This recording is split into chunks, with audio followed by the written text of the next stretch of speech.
You're watching the ACC on ESPN. It is a spectacular spring night in Midtown Atlanta for primetime college baseball between heavyweights.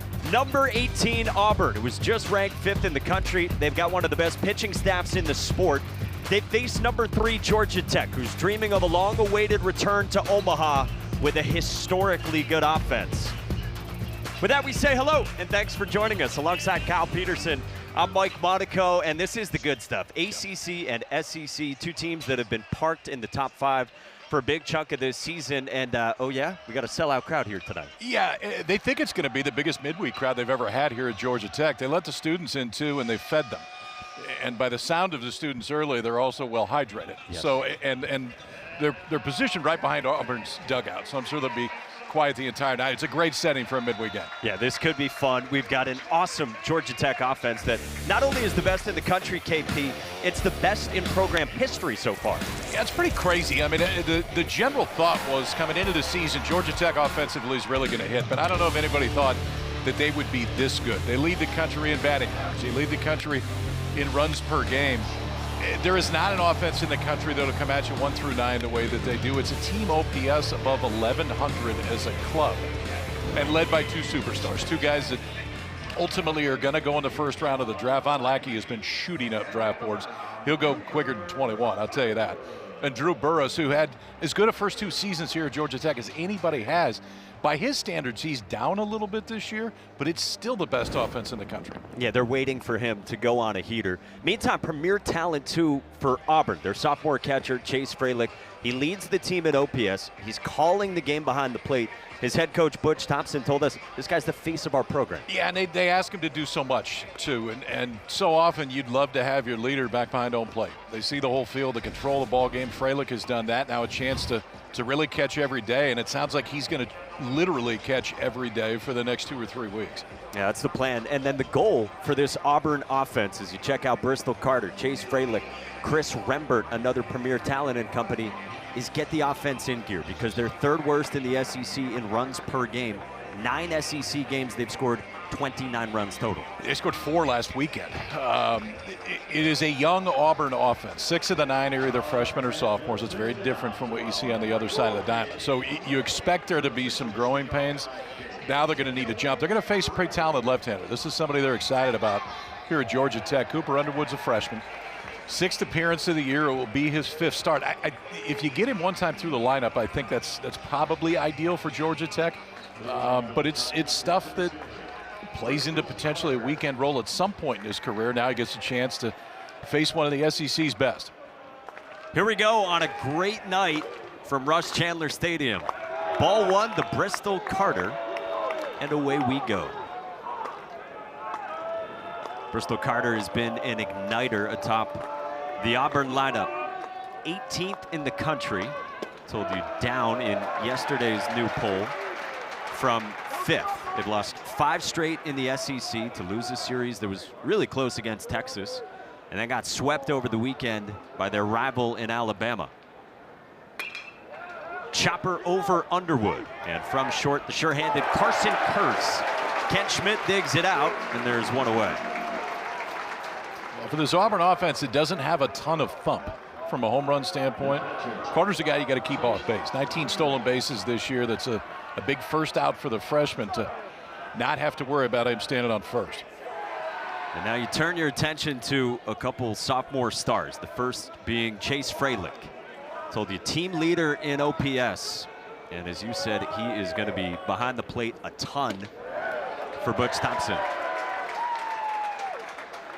who said to us Freilich is the most important person in our organization. More important than any other coach or player for what he does. Middle of the order and back behind the plate for one of the best pitching staffs in the country. Yeah, that has been the absolute positive for Auburn this year, is the way they've pitched it. And it's the reason why they've been able to win 20 games so far. 2nd in the nation in team ERA. Heater spotted for a strike, and it's 1-2 from Cooper Underwood. Underwood last summer, a 12th round draft pick of the Milwaukee Brewers. As head coach James Ramsey said, Underwood turned down a lot of money to come here to the Flats. fouled away.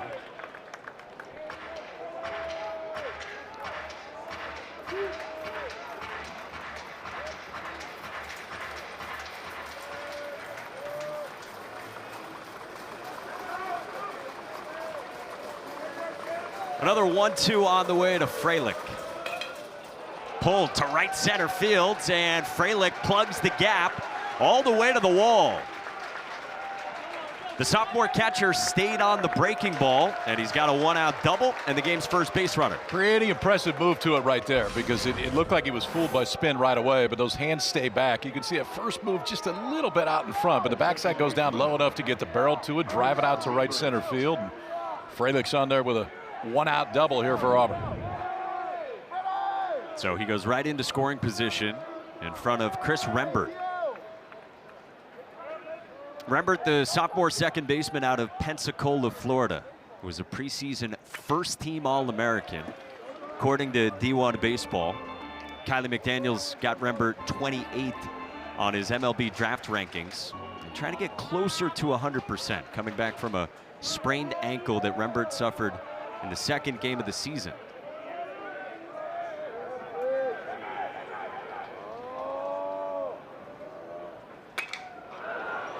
In the air, center field. Shades on for Drew Burris. 2 down.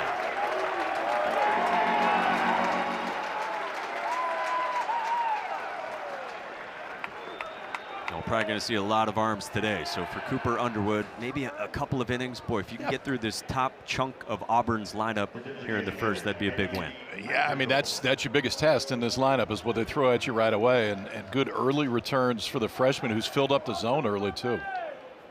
And out faces the cleanup man in DH, the fifth-year senior Eddie Madrigal. St. Mary's transfer is only making his 4th start of the season. Has had 13 at-bats, coming off a torn ACL in the fall. And Butch Thompson said to us today, we got big hopes for him now getting healthy.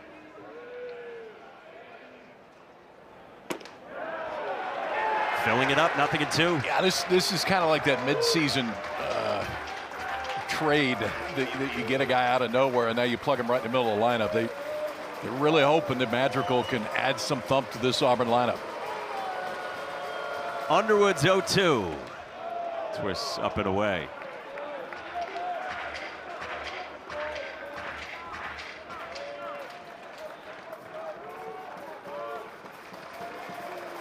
With Chase Freilich at second here in the first. The 1-2. Swing and a miss. Heater up and some fire from Cooper Underwood, who posts a 0. And now the best offense in college baseball comes up for the first time tonight.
Say SEC is better than ACC, but we think we can hang with all of them. Doesn't matter where we are, we're going to play our brand of baseball. They're going to host a regional, we're going to host a regional. Somebody's going to end up in the College World Series.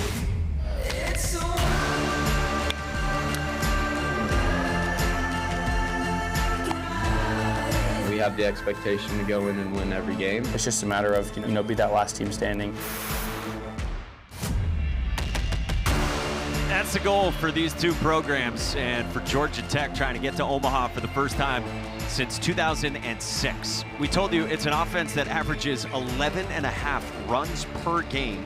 That would smash the program record of 10.5 back in 1984. What if I told you that in this Georgia Tech lineup, the second lowest OPS is Drew Burress? Wow. That's how good they have been. And Von Lackey has really burst onto the national scene this year. They're all going to face Christian Chatterton, at least at the outset for Auburn. Sophomore from the state of Alabama, making his first start of the season, about 13 solid innings of relief work, but a bunch of starting experience last year. Yeah, he had a ton. He made 14 starts last year, so obviously it's not a situation, and 7 of them came on the weekend in SEC play. Changeup is the best off-speed pitch. He'll throw it over 40% of the time. Starts out with a heater to Drew Burress up there aggressively. And the first baseman, Ethan Bingaman, locates. 1 pitch, 1 out to start for Chatterton. In a shakeup to the rotation for Butch Thompson, they're going to have their weekend series begin on Thursday, so we don't see Andreas Alvarez, who's been top 3 in the SEC in ERA. Yeah, I think we were both looking forward to seeing Alvarez, but with the Thursday, Friday, Saturday start, and here's the thing for Auburn, too. They're halfway through the season. This is just the 5th starting pitcher that they've used to this point. Incredible. They have not had to break stride. Chatterton starts out off speed with strike 1 to Von Lackey.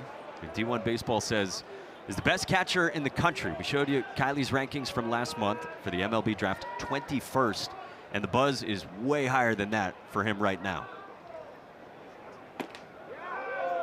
Yeah, it seems like every week he's doing something else to elevate that draft status, and just because he can.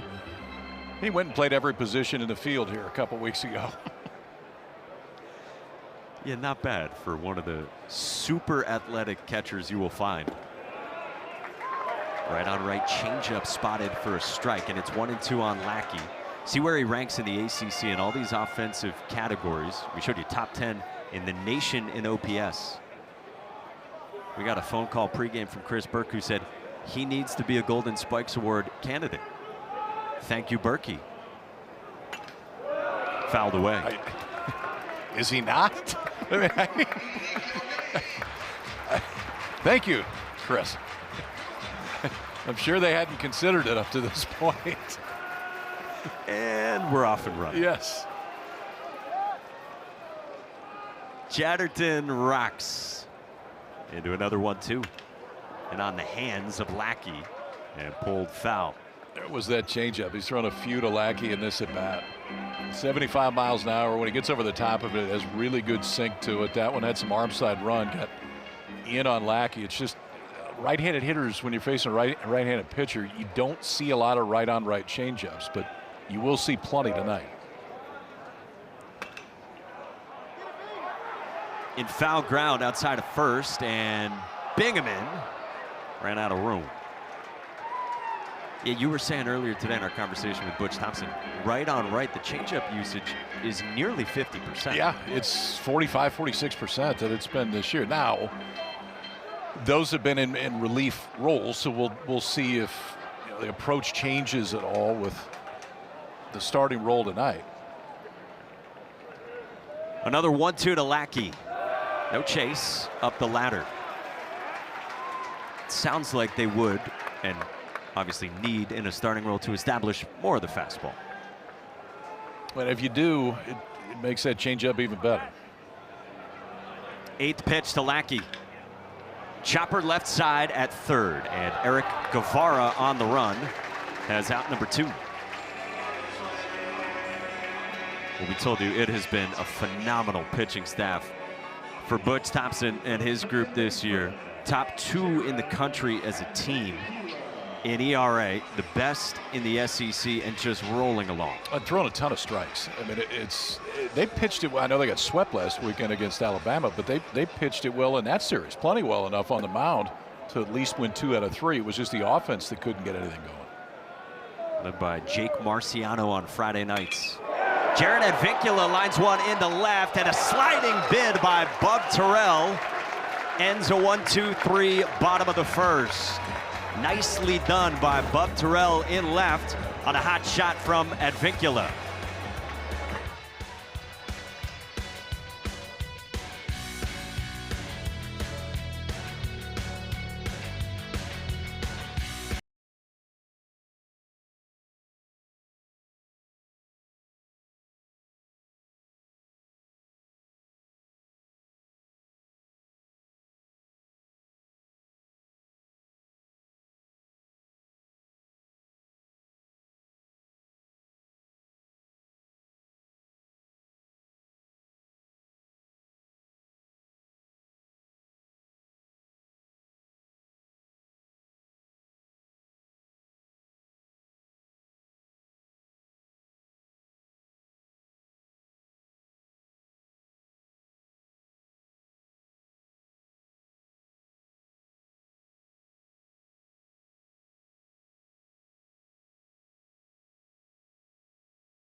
college baseball, some of the notable coaching changes. How it looked last year for Tony Vitello, Chris Lemonis, Brian O'Connor, Chris Pollard, Danny Hall and company.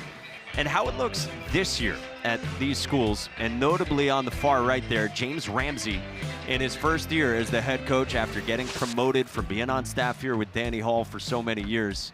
And boy, what a great team to have. Yeah, this is a decent one to step into. Kind of reminds you of when Danny Hall stepped in 1994, what he walked into. But I mean, it's a club that James has put together. He's been a recruiting coordinator and has brought all these guys to campus.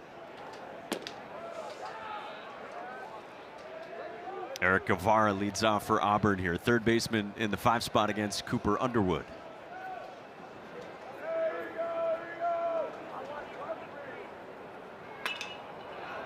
Fouled away, 1-2. Yeah, James Ramsey brought in so many of these players working with Danny Hall and the rest of the staff. And now you take over and you feel like this is a team and a roster that should fulfill what Georgia Tech's been trying to do the last 20 years. Everything would point to them playing 2 weekends of home baseball in the postseason. It just really feels that way. 9-3 in the ACC right now. They'll go to Berkeley tomorrow. They've got that always dangerous ACC matchup, Georgia Tech and Cal. As one does. Guevara pops it up short right, and Alex Hernandez calls off Jaron Advincula for the first out. Then the Knowles come to town, and that'll be interesting. James Ramsey played his college baseball at Florida State, was a heck of a player. First round pick in his own right. You know you're old when there's guys that are head coaches that you covered in the College World Series. It was him. I'm with you too. Sonny DeShera coaching Auburn.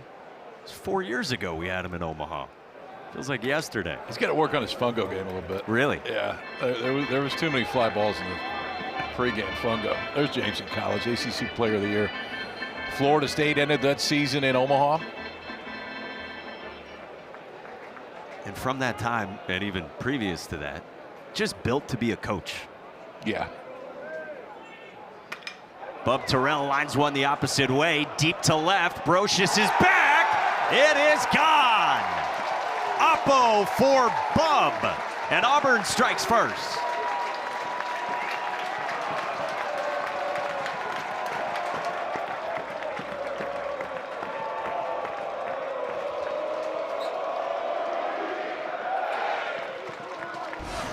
Some Auburn fans that showed up. That got them on their feet. Bub Terrell left on left. This is a good ballpark to hit in now.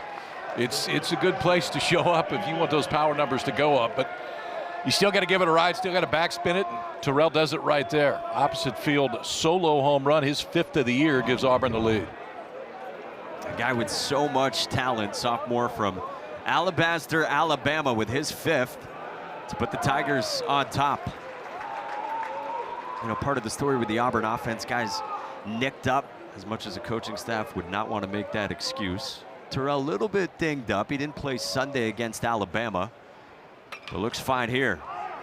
That's pulled foul by Ethan Bingaman. He was hitting tanks in BP. He hit 2 that cleared the batter's eye in center field. So it doesn't need to be pull side for Bub. He can run it out of here about anywhere.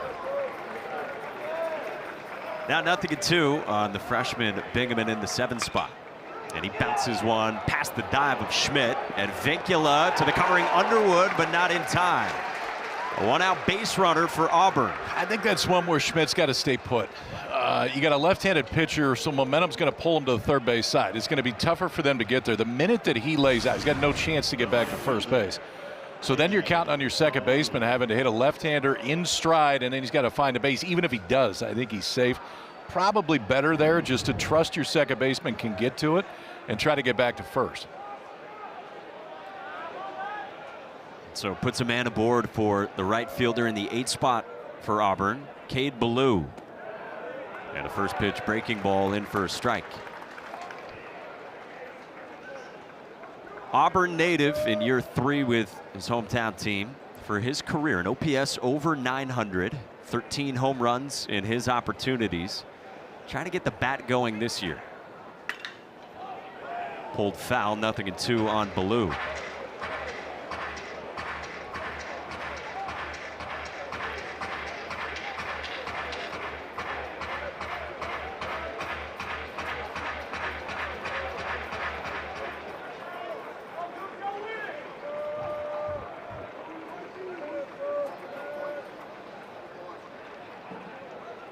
Cooper Underwood's 0-2. Pulled under Schmidt, and Vincula there. Schmidt back to the bag. 2 down.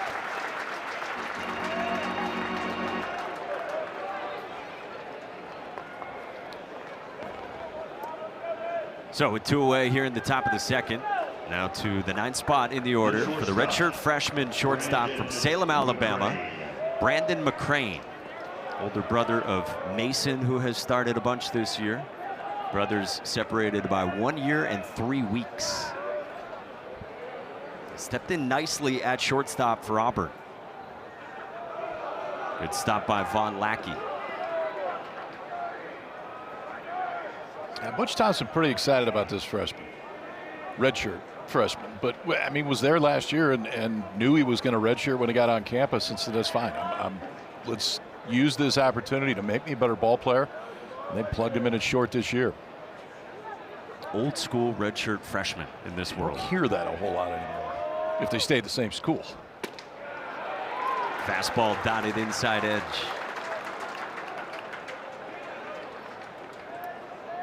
And Cooper Underwood trying to limit the damage. Making his first outing since 17 days ago. 3 weekends ago against Clemson. McCrane squares and pulled back with a breaking ball away.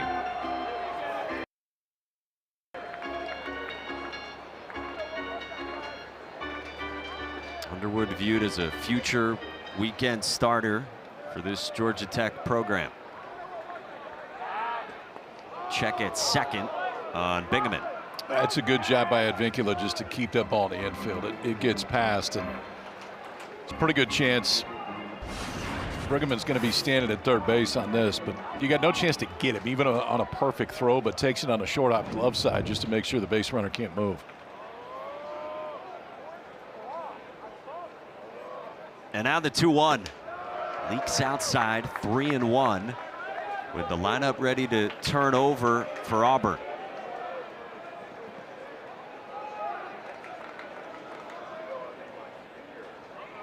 Already action in the Georgia Tech bullpen.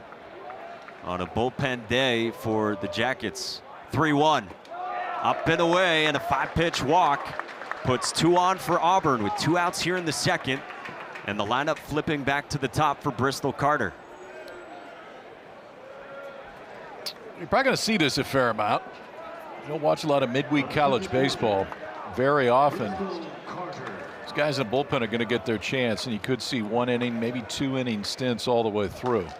Ideally, they'd love to see the freshman get through this order once, which he now has, but get him out of the second inning. They're going to let Cooper Underwood roll against Bristol Carter, who bounced out to short his first time to begin the ball game. Good breaking ball, and that's a pitch that James Ramsey says is a banger of a breaking ball from Underwood. I like this kid's stuff, man. I mean, it's not mid-90s fastball stuff, but the fastball's going to play up. The 0-1. Carter pulls it foul, and it's 0-2.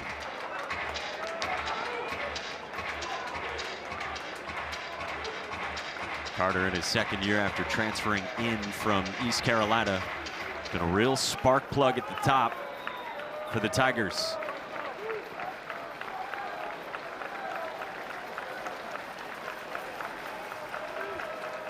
The 0-2. Up and in, and Bingaman takes third. Lackey with a back pick not in time on Brandon McCrane. And now Auburn's got him at the corners.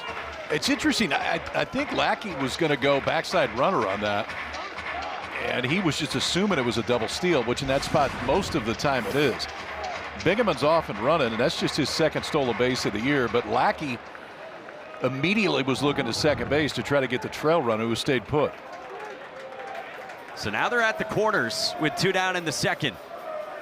The 1-2. Lackey smothers it. And Brandon McCrane waltzes to second. So now there's 2 in scoring position.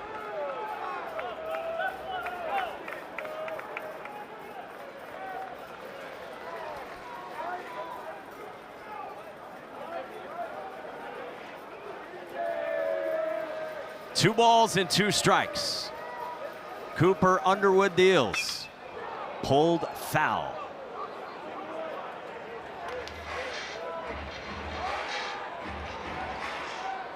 Bristol Carter has been very disciplined this year in the box, swinging way less than his first 2 seasons.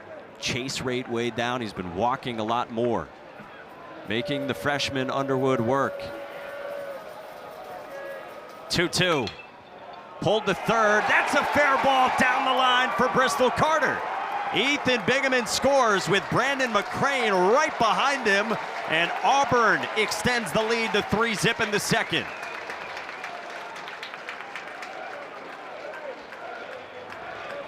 You talked about Carter and just how important he's been to this offense the entire year. Leadoff hitter gets a fastball. Inner third right there, and just inside that third baseline. Nothing Zuckerman can do except watch it roll by him. Guys on second, third score easily and extend that Auburn lead. Big swing from Bristol Carter. And now Chase Freilich, who doubled to right center his first time on a breaking ball from Underwood.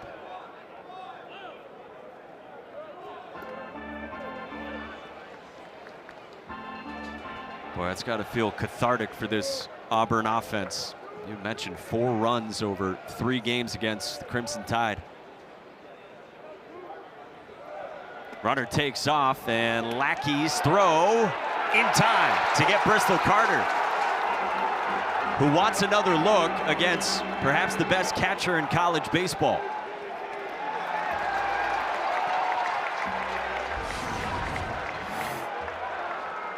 I think this ball comes out of his glove at the end. Yeah, it did. That was Carter immediately asking for it. I think the tag was there in time, but as the slide came in, that ball popped out of the glove. Bristol Carter's got his 20th stolen base of the year. Look out now. He's dancing off at third. He will do this. Yeah, I believe it was the second base umpire, Craig Barron, who had spotted it and quickly flipped that to Carter being safe at third. So now Georgia Tech's going to conference with the freshman Cooper Underwood on the bump. Carter's given a bunch of base running flexibility by this Auburn staff. You're going to see him at a minimum try to get in the freshman's head over at third base. I would doubt he tries to steal home in a situation like this, but he's not going to just stand there, I'll tell you that.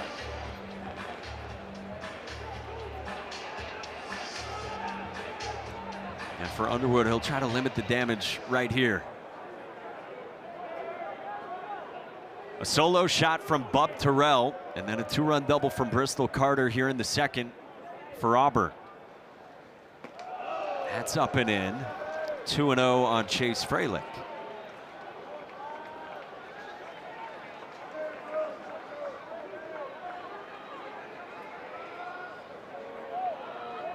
Carter dancing nearly halfway down the line. The fastball misses. 3-0. Yeah, Ryan Zuckerman, the third baseman, is playing way off the bag. So Carter's got plenty of room both on that initial lead and the secondary. 3-0. Outside ball 4. Freilich walks. 3 straight have reached, and 5 of the last 6 for Auburn. And you wonder if that's it for Cooper Underwood. And here comes head coach James Ramsey. So Underwood got it to 2 outs with just the 1 run in, but Auburn's 2-out offense stirs here in the second. And in this heavyweight showdown, it's Auburn who strikes first. They've got 3 on the board here in the second, with Jake Lanke coming on next.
ESPN 40-plus NCAA championships. Confetti rains. Nets are cut. Joy erupts. Hardware is hoisted. History happens here on ESPN, home of NCAA championships. Back in the world of college baseball, one of 3 games tonight on our ESPN family of networks. Pitching change for the 3rd-ranked team in the country, Georgia Tech, who summons the redshirt sophomore Jake Lanke, who started his career 2 years ago at Georgia. That's pretty good fastball, too. I mean, it's low 90s. It's 15 strikeouts this year in 11 innings, but he's given up 15 hits. So, I mean, strikeouts tell you the stuff is good enough. The hits tell you he's just missed some spots. And Walkman, he just walked 2, now trying to get this Georgia Tech offense back in the dugout. Well rested. Last time out for him was 9 days ago at Pitt, an inning of work. He's got to deal with one of the best bats Auburn's got, Chris Rembert, second baseman in the 3 spot, who flew to center his first time. With runners at the corners for the Tigers. First pitch swinging, and Zuckerman gobbles to end the inning. But Auburn gets 3 in the top of the second off Cooper Underwood. Started with Bub Terrell going oppo, taking the heater to the backside, and then Bristol Carter added 2 more. Tigers by 3 on the Yellow Jackets.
Sellout crowd, gorgeous night, McNeese Baseball Park at Russ Chandler Stadium. Drew Burress headlines all kinds of MLB draft talent on display between these 2 teams. Burress 5th ranked back in February by Kylie McDaniel, Lackey 21st, Rembert top 30, and Advincula at 56.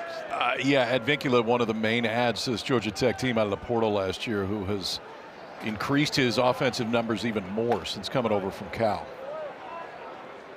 Drew Burress at 5th. You said it earlier, about as productive a player as you could find in the country. Last couple years. He was kind of neck and neck for best position player in the sport, coming in with Rock Chalowski of UCLA. He's 7 home runs away from setting the all-time record here at Georgia Tech. There's been some dudes roll through here now. Whew. Alex Hernandez leading off, last year's ACC Freshman of the Year, cleanup man in right field, against Christian Chatterton, who had a 10-pitch 1-2-3 bottom of the first. Hernandez last year, outstanding rookie year, freshman All-American too, at 16 tanks and 69 driven in. Broke Matt Wieder's freshman high mark in Georgia Tech history.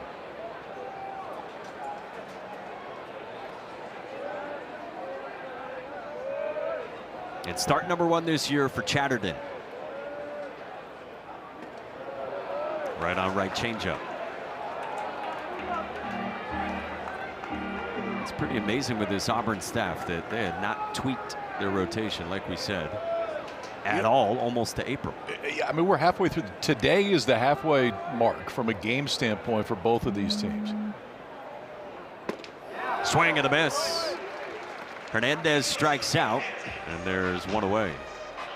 Hey, ESPN is the home of the women's Final Four. Friday night, we've got all 4 1 seeds. Joyce Edwards in South Carolina. They square off against AZ Fudd. Sarah Strong in UConn at 7 Eastern. Then it's Texas and UCLA. We've got our Final Four pregame special for Phoenix starting at 6. Special courtside presentation of both games here on ESPN2 and the ESPN app. Here's Kent Schmidt, affable first baseman. Aren't most first basemen affable? Kind of have to be, Yeah, right? I think that's part of the job description. He was saying his hellos pregame to former Georgia Tech head coach Danny Hall down in the dugout. It was fun to see Danny out here at the ballpark just to watch. We were talking to him later on. He's like, it's just, I don't know what to do with free time. I've never had it. Head coach here for over 30 years. And when you find yourself back at the ballpark just hanging out watching a game. 2-1 on Kent Schmidt. Yeah, we got some baseball royalty in tonight. Brian Snickers in the house. World Series winning manager for the Braves. Charlie Blackmon was here earlier. Living the Charlie Blackmon life, I presume. He'd be 14 years in the big leagues. He should. Beard still as glorious as ever. And a packed house in Midtown Atlanta.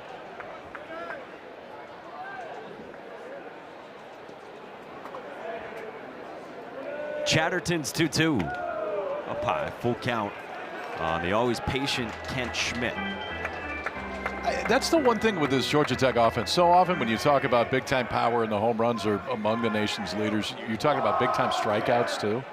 They'll strike out a whole lot for the amount of power that's in this lineup. On the ground, sharply foul. I mean, Burris more walks than strikeouts. Lackey more walks than strikeouts. Advincula more walks than strikeouts. Schmidt more walks than strikeouts. Curse more walks than strikeouts. Baker the same thing, and Brocious. That's dynamite. And 7 of the 9 in the lineup that have more walks than strikeouts for the most potent offense in the country. That was why Butch Thompson was so pleased with his group in the first meeting this year, a couple of weeks ago. He punched him out 16 times. They did what nobody else has done. They held him to 2 runs. 3-2. Schmidt pops one up, and that'll fade foul to the Tech bullpen. Kind of any way you slice it. It's the best offense in the country. 11+ runs per game. They lead the nation in OPS, get on base, to your point, and nearly 50% of the time. Just about 1 out of every 2 guys that they send walking up to the plate has reached base this year.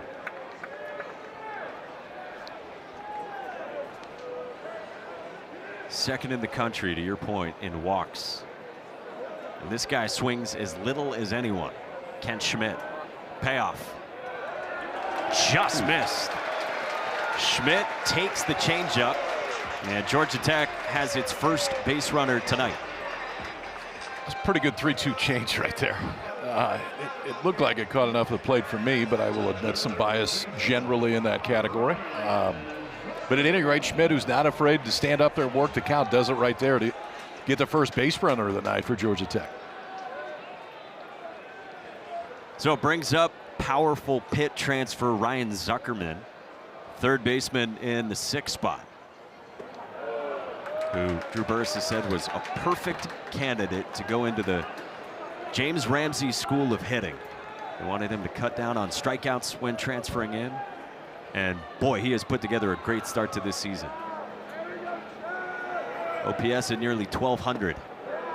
Good changeup. Yeah, it's nice to be able to plug this piece in. A guy that's hit 9 home runs, he's already driven in 34. Now let's hit him 6th. Okay.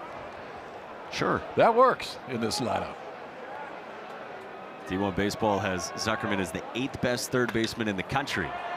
He skies this one in foul ground outside of first, and Ethan Bigman's out of room over by all the students. From the fraternity houses to the first base line near the Auburn dugout. You could, yeah, I mean, you could hit a flip wedge from the fraternity houses to where they've been standing the whole game. I got a feeling they're not going to sit down. Just waiting for something to go crazy about here offensively.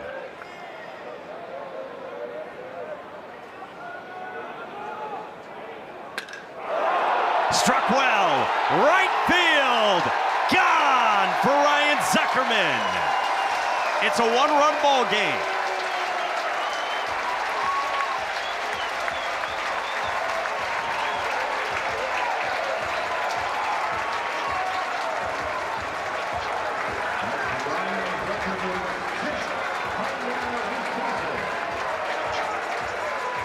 Well, if 110 off the bat and 430 feet opposite field is your thing, well, then Ryan Zuckerman's your guy. And this is what it looks like. A little changeup, I think. It just caught too much of the plate, and it was a breaking ball. You don't see it because it hit the tops of the trees in right center field. That'll get the Sig Eps on their feet. A tree scraper from Ryan Zuckerman for his 10th of the season. You don't see 430 very often. You don't see 430 Oppo like, ever.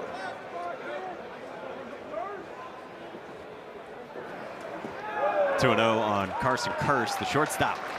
It's funny, we were talking to Danny Hall before the game about all those trees out in right field, and he had gone to their administration years ago and said, I'd like to take the trees down because you got the fraternity houses and sorority houses out there, and the backdrop would be really cool. And the school president said, okay, go talk to the AD. The AD said, yeah, I'm fine with it. You just got to go raise the money to do it. Well, they focused on raising money in a few other areas, and the trees are still there. But there's what you could look at if the trees weren't there. Walk right across the street, and that's what's waiting for you. You could go right into a good beach volleyball tilt on a Tuesday night, post dinner. How good is that? It's a cool campus now. Chatterton's 3-1. Kerr sprays it foul and a full count. The shortstop has had a breakout season with the bat. I don't know if there is a bet. I mean, there's some like BYU, Appalachian State's really cool backdrop. I don't. There's not another one like this. I mean, you got downtown Atlanta just out beyond you. And packed to the gills tonight at Russ Chandler Stadium. Payoff pitch. Kirst takes. Spits on that changeup. And the second walk worked this inning by Georgia Tech offensively. And a one-out base runner. Yeah, both of them on 3-2 changeups, too. A good job by Kerr. Schmidt did it, came around to score on the home run, did the same thing. Took a 3-2 changeup just out of the zone. Now Carson Kirst does the exact same thing. This will prompt a mound visit for Auburn. Everett Tiefert, third-year pitching coach, will come out and discuss. Couple batters after, Ryan Zuckerman went 430 Oppo to the trees. I think he was quite aware that he got it. It's just not going to need that bat anymore, thank you. I'll see you here in a little bit, but tree scraper, is that what you called it? Yeah, you like that? Yeah, just about clipped the very top of him out in right field. The old hedge trimmer from Zuckerman. They're getting riled up a little bit. You said earlier they were certainly liquidated here tonight. They were well fed, probably chowed down on the pregame sushi before coming in. Yeah. Get ready to go. If you're going pregame sushi to students, you got enough to cut the trees down. If that's the case, I'll tell you that. Post visit, here's the 8-hitter, the DH, Will Baker. Aussie who has stuck around for year 2. He's from Queensland, Australia. Good hitter last year in a part-time role, about 100 at-bats, and decided to stay put for year 2. Even after James Ramsey and Georgia Tech went out and added Jaron Advincula to play second base. James Ramsey was relaying the story to us. He felt he owed Will Baker a call when they got that commit. This guy said, I'm not leaving. Not going anywhere. 2-0. And a little color added from. There's an adjective or two in there in addition to it, but general idea was, that's cool. I want to play here. James Ramsey thought there was a chance he really might leave. Will Baker very quickly put an end to that. He squares and he drops one down against the shift. That is a thing of absolute beauty from Will Baker.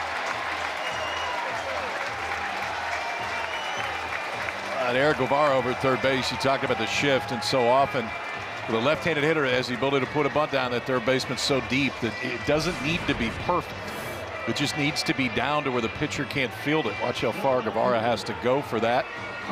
No chance he can get there. It's an infield single for Will Baker.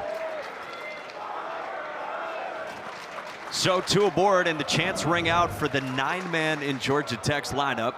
Parker Brocious, senior from Sewanee, Georgia, making just his 6th start of the season.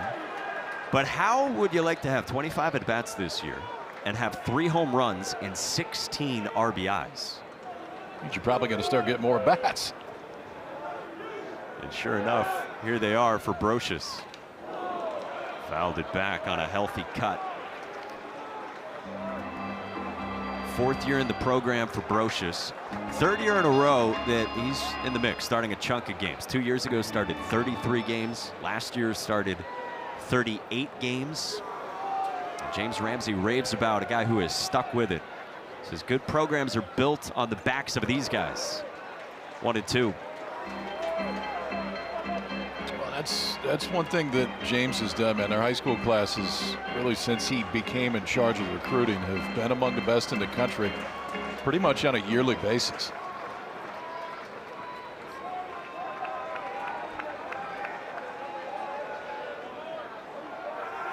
'30th pitch of the bottom of the 2nd from Christian Chatterton. We'll have to wait.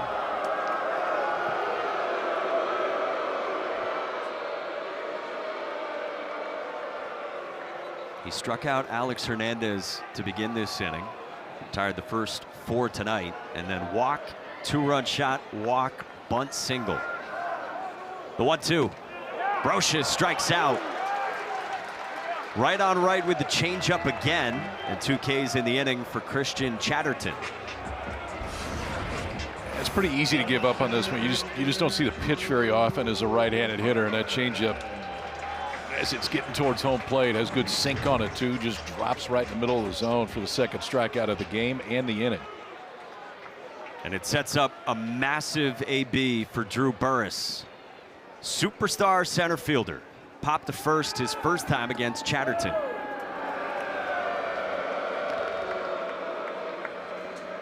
Burris went up first pitch swinging in a career that is well decorated. But you look at what he did his first 2 years, his OPS by season. This is a quote-unquote down year so far for Burris.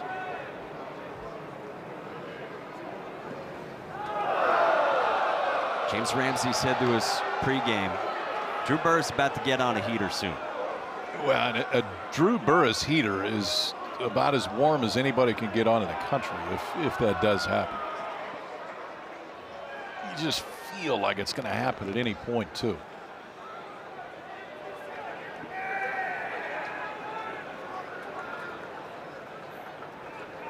With 2 on and 2 out in the bottom of the 2nd.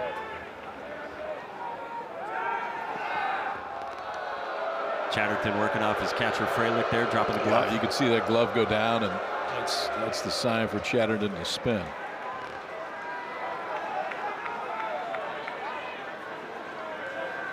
You got Curse at 2nd. 1-0. Burris tags one on the line, left center field. Carson Curse scores from 2nd. Will Baker's on his heels, and Drew Burris puts the Jackets in front.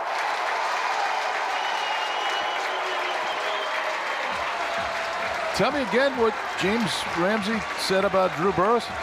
Heater coming soon. Incoming heater. Well, commence heater.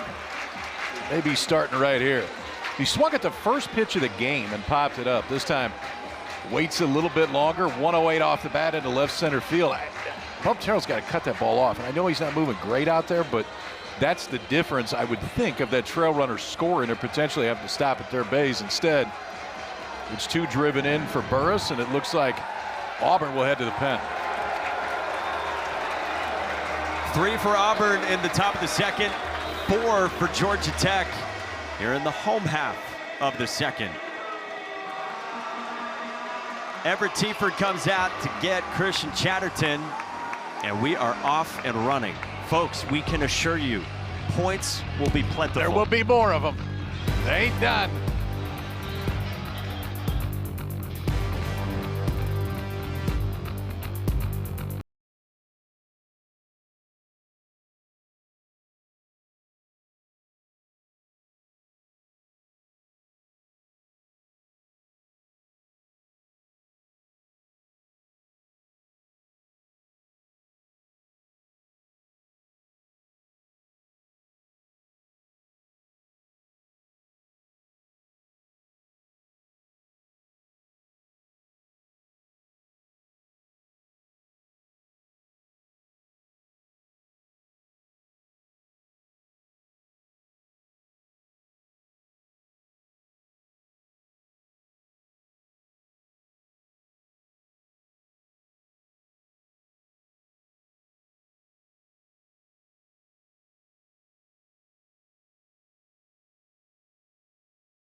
Setting in Midtown Atlanta, and we've got 7 runs already in this second inning alone in a top 20 showdown between Auburn and Georgia Tech, and Drew Burris has given the Yellow Jackets the lead. Yeah, back to Burrising, and when that happens, Georgia Tech is going to score even more runs. Double out to left center with 2 outs, scores 2 more. Auburn gets 3 in the top half of the second. Tech answers with 4 of their own so far in the bottom half. Prompts a pitching change for Auburn. They go and get the freshman from New York, Justice DeYoung, who takes over on the bump for the starter, Christian Chatterton.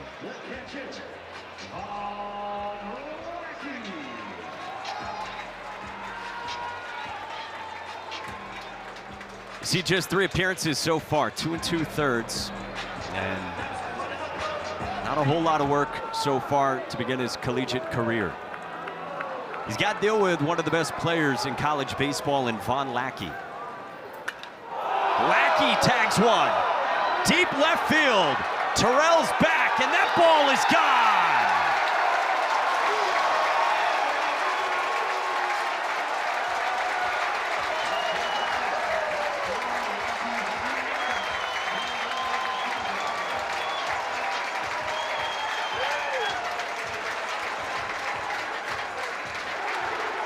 Number 11 for maybe the best catcher in the country, Von Lackey. And the year just keeps on getting better for Von Lackey. First pitch breakable, not wasting any time.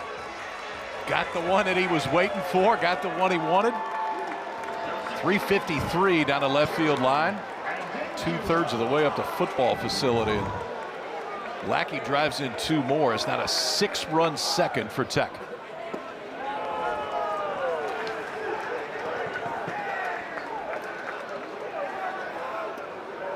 Six of the last 7 to come to the plate have scored for the Yellow Jackets.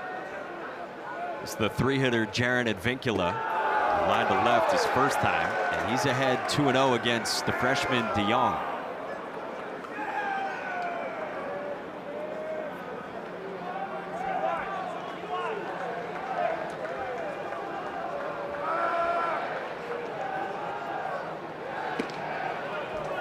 There's a strike to the arm side, 2-1 on Advincula. Advincula, Cal transfer, was one of the very best players in the portal over the summer. 2 years there, 2 very productive seasons. So far this year, even better in a Georgia Tech uniform. Head back to Berkeley tomorrow. Georgia Tech's got the early wake-up call after this one. Thursday, Friday, Saturday series against the Bears. A little earlier with Easter looming. That's a strike, full count. Jaron was going through the transfer process in the summer, and he was talking with James Ramsey. He was looking at schools and their national titles, comparing it to Georgia Tech. He said to James Ramsey, you guys are kind of like the Dodgers with the talent you have on the roster. I wanted to be a part of it.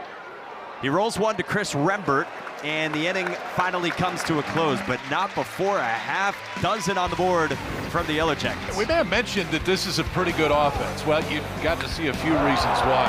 Got the two-run shot from Zuckerman, 4:30 Oppo to get things going. That got the Jackets on the board. Then Von Lackey doing Von Lackey things. His 11th home run of the year. It's a 6-run second for Georgia Tech, and they lead at 6-3.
Primetime college baseball in Midtown Atlanta, and Auburn head coach Butch Thompson is kind enough to join us.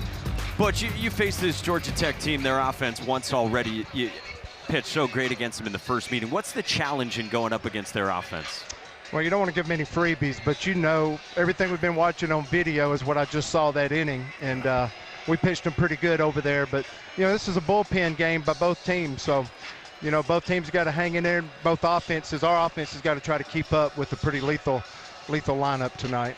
Bub Terrell did his part that first time up, and that's got to be a good sign for you. I know he was nicked up a little bit over the course of the weekend, but to go Oppo anywhere is still a pretty good sign. Yep, a great response, and that's the first one we've hit in a while. So, and he's been out, coming back in. We need him, and I think like we discussed earlier, like 3 of the 4 starters we see this weekend may be left-handed, so some good left at bats here early. Butch, thanks so much for doing this. Appreciate you, Butch. Appreciate you guys. 11th year head coach who last summer got a nice new contract that runs through 2031. We're going to see a parade of arms today. Here comes the senior lefty Caden Campbell from Cincinnati for his 9th appearance this year. Yeah, it could be an inning apiece at this point for the balance of this on both sides. Starts out with a heater to the cleanup man, Eddie Madrigal, the DH for Auburn. And some of that is due to both of them going Thursday, Friday, Saturday this weekend from a weekend series standpoint. So quick turnaround, and you're right back in the middle of conference play. 0-2 on Madrigal. We told you earlier is on the mend from a torn ACL back in the fall. DHing today, but getting close to being able to play first base for Auburn. Transferred in after 4 years at St. Mary's, where last year he was awesome. 2nd team All-American. 21 home runs, 78 RBIs. He just raked in the West Coast Conference. Cousins with Nick Madrigal, former Oregon State star, former 4th overall pick back in 2018 by the White Sox. Campbell disengaging, so that's a ball assessed to him, 1-2.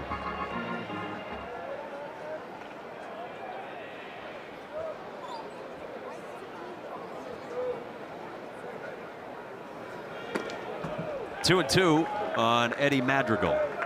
For Campbell, that fastball's going to be right around 90 like it was right there, but he throws a ton of them. I mean, it's 80-85% fastball, and intentionally trying to work that top of the zone.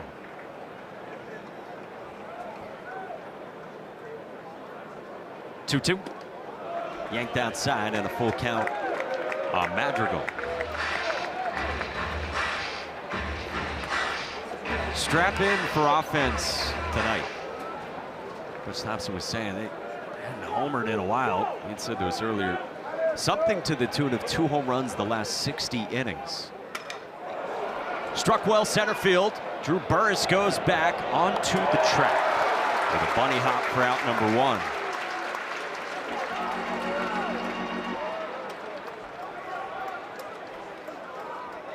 So 1 away here in the top of the 3rd for Caden Campbell, and it brings up the junior third baseman from Panama, Eric Guevara.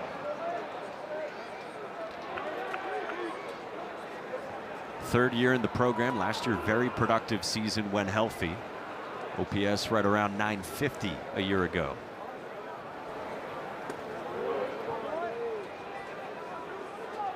The thinking was with this Auburn team that, at least at the start of the year, the offense would be ahead of the pitching and not the other way around the way it has, in fact, played out. It's needed. They've needed the pitching, too, because of the lack of home runs is the biggest thing right now for this Auburn offense. Sharply off of Campbell's cleat. Come on. Schmidt. No, okay. Not in time.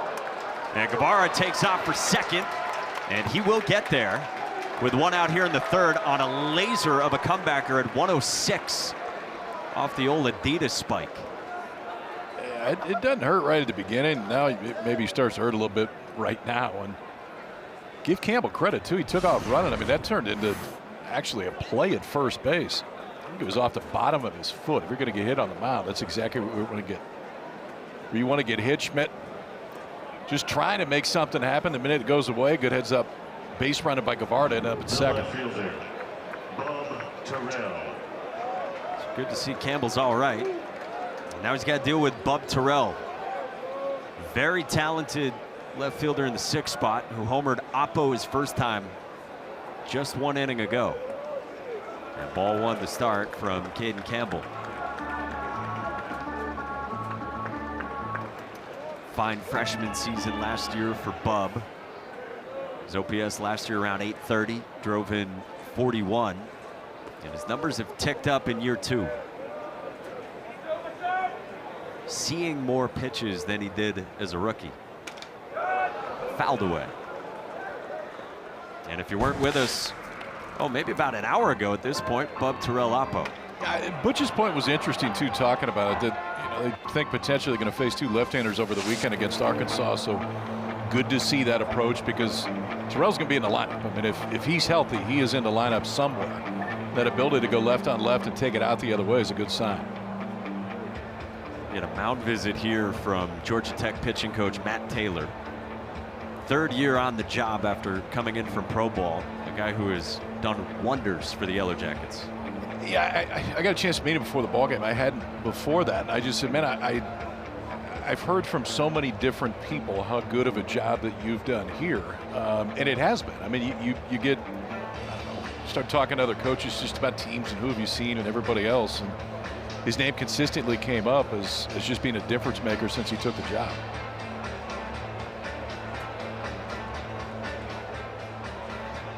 Year 1 for him, they really focused on strike throwing. James Ramsey said it was kind of like cover 2 defense in football. Just give the offense, as good as it was, a chance. Then they felt like they had more stuff last year, and hoping now year 3 of this regime, Matt Taylor alongside director of pitching Jason Richmond on the right side of your screen right there can take another step. 2-1 on Bub Terrell. It was really good pitching over the weekend. A sweep for Georgia Tech against NC State, who was top 15. NC State's a really good team, and Tech did it without scoring a ton of runs too. I think if you're this Georgia Tech coaching staff, you love a sweep against anybody, but it makes you feel pretty good when it's not just going out and out slugging them the entire weekend. They showed they can win in different ways. You didn't like cover 2? I still don't know what it is. I mean, I hear him talk about it every time I'm watching a football game. Just outside, ball 4. Bub Terrell works a 5-pitch walk. And 2 base runners for Auburn here in the 3rd. We need quarterback camp. Talk about reading defenses. So 2 on for a very talented true freshman, the first baseman Ethan Bingaman.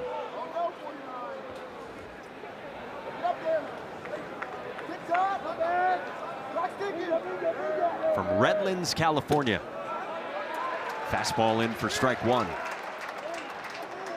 Bingaman this past summer drafted by the Diamondbacks in the 20th round, and they announced him as a pitcher. Two-way talent, made it to the Plains. Does have 1 appearance this year, but he's plugged in really nicely for him offensively. Like the upside of this bat a lot. Stole a bag tonight. Auburn's got 3 stolen bases. There had only been 9 stolen base attempts on Lackey the entire season coming in. It's a few years now where no one's really been running on Von Lackey. Or if they do, he's got the arm and the athleticism to punch him out. Eric Guevara at second. Bub Terrell at first in the 3rd. 2-1. That misses. 3-1 on Ethan Bingaman. Bingaman popped a couple of home runs early in the season in Arlington, Texas, Globe Life Field against Louisville. 107 oppo and then 110 miles an hour to the second deck. 3-1. Bingaman pulls this one down the line and left. Parker Brocious has to play it on a hop. It's a stop sign for Guevara at 3rd, and Auburn's got the bases loaded on a jam job from Bingaman.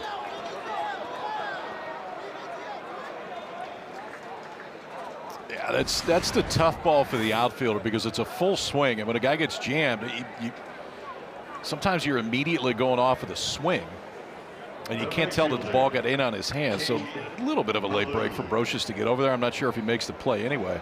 Guevara had a pretty good read on it too, but with 1 out, Carl Nunemaker putting the stop sign up and James Ramsey on his way back out. To make another change for Georgia Tech,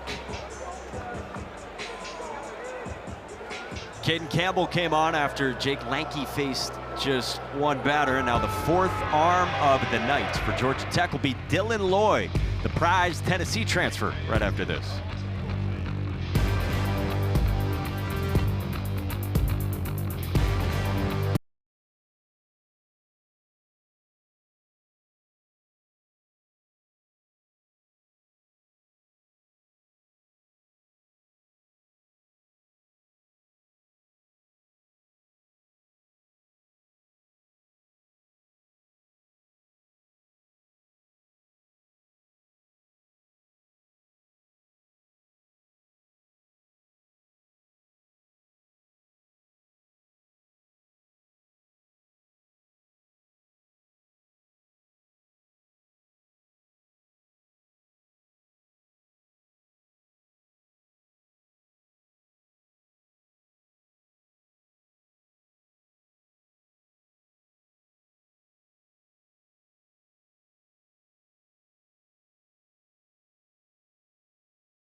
ESPN is now the home of MLB.TV. You can stream every out-of-market game live or on demand using the ESPN app. Blackout and other restrictions apply. For more info, go to ESPN.com/MLB.TV. Sellout crowd at Rush Chandler Stadium.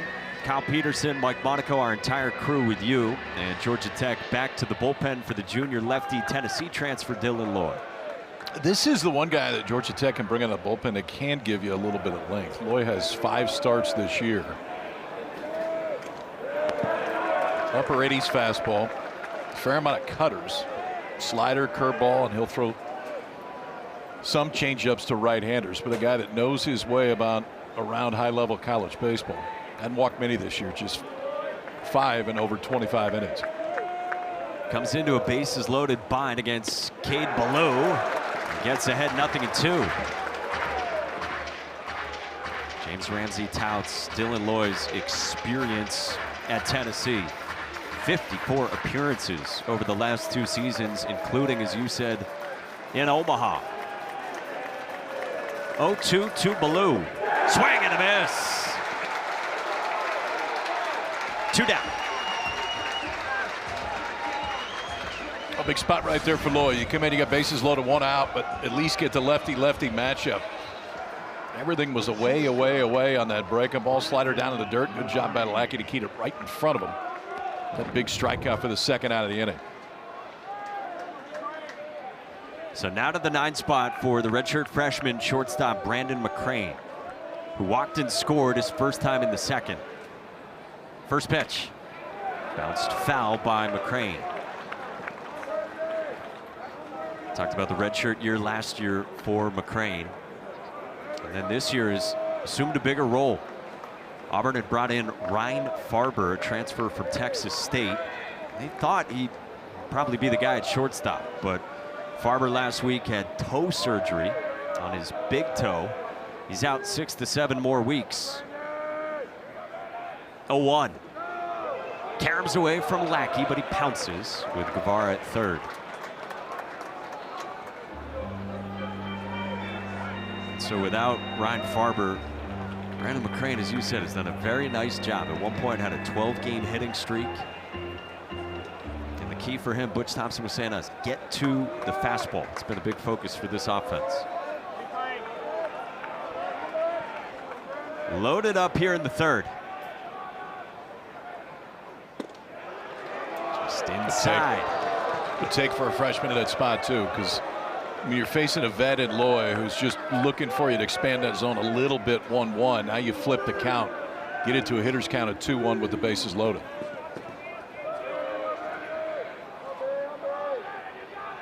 Two 2-1. Fouled into the dugout of Auburn, and it's 2-2.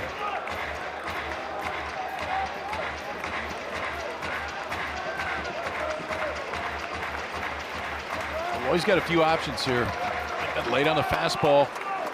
You can crowd him with that fastball, try to elevate it and get a swing and miss, or wrap a breaking ball around that back foot.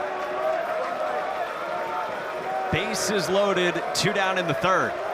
Dylan Loy's 2-2. Bounced foul. Tried the breaking ball.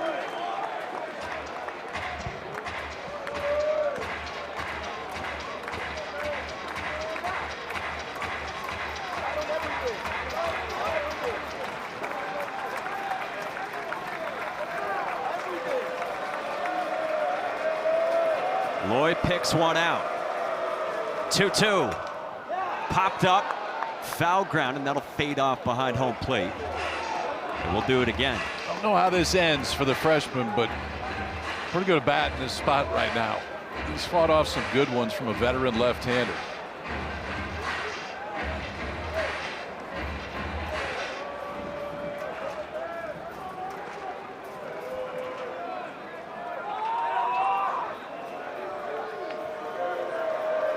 Dylan Loy's ready with another 2-2. McCrane pops it up toward the second base bag, and Jaron Advincula puts it away, and the inning's over. Auburn loads him up, but Dylan Loy discards the redshirt freshman Brandon McCrane. Georgia Tech still leads by 3 in Atlanta.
You're watching the ACC on ESPN.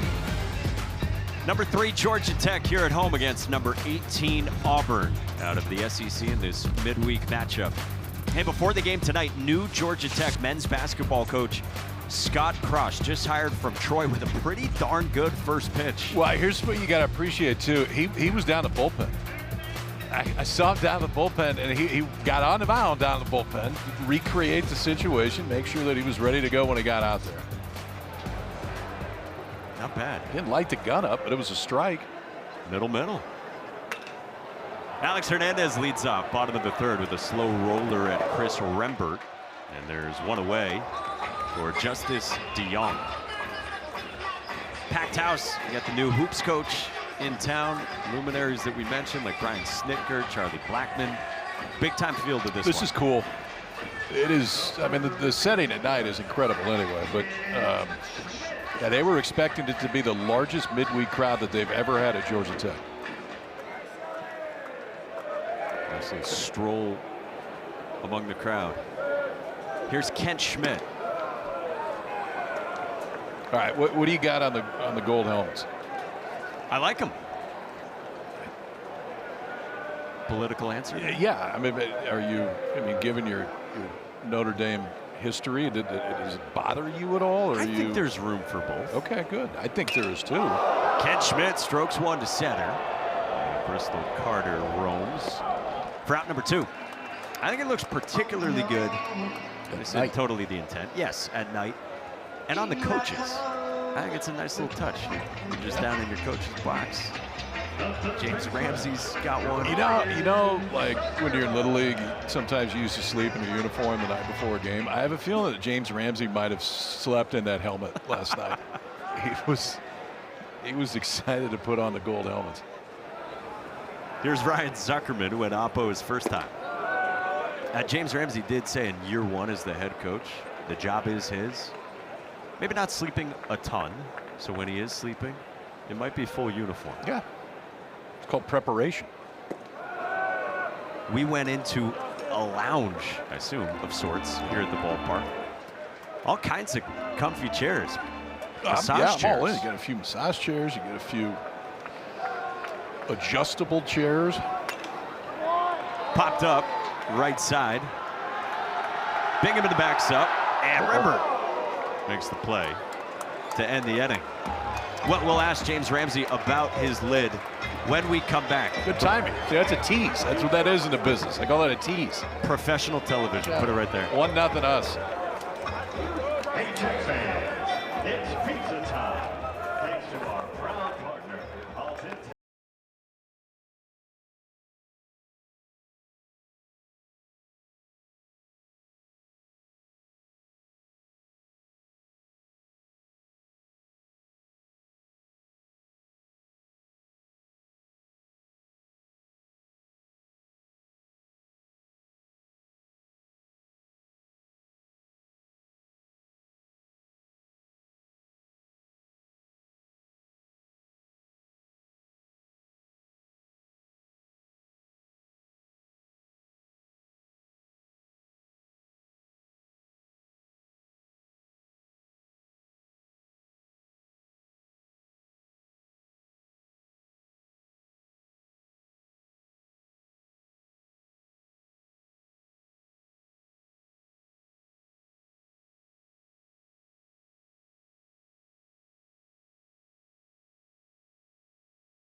Back in Midtown Atlanta, just an awesome scene for top 20 baseball. Number 3, Georgia Tech has the lead on number 18, Auburn.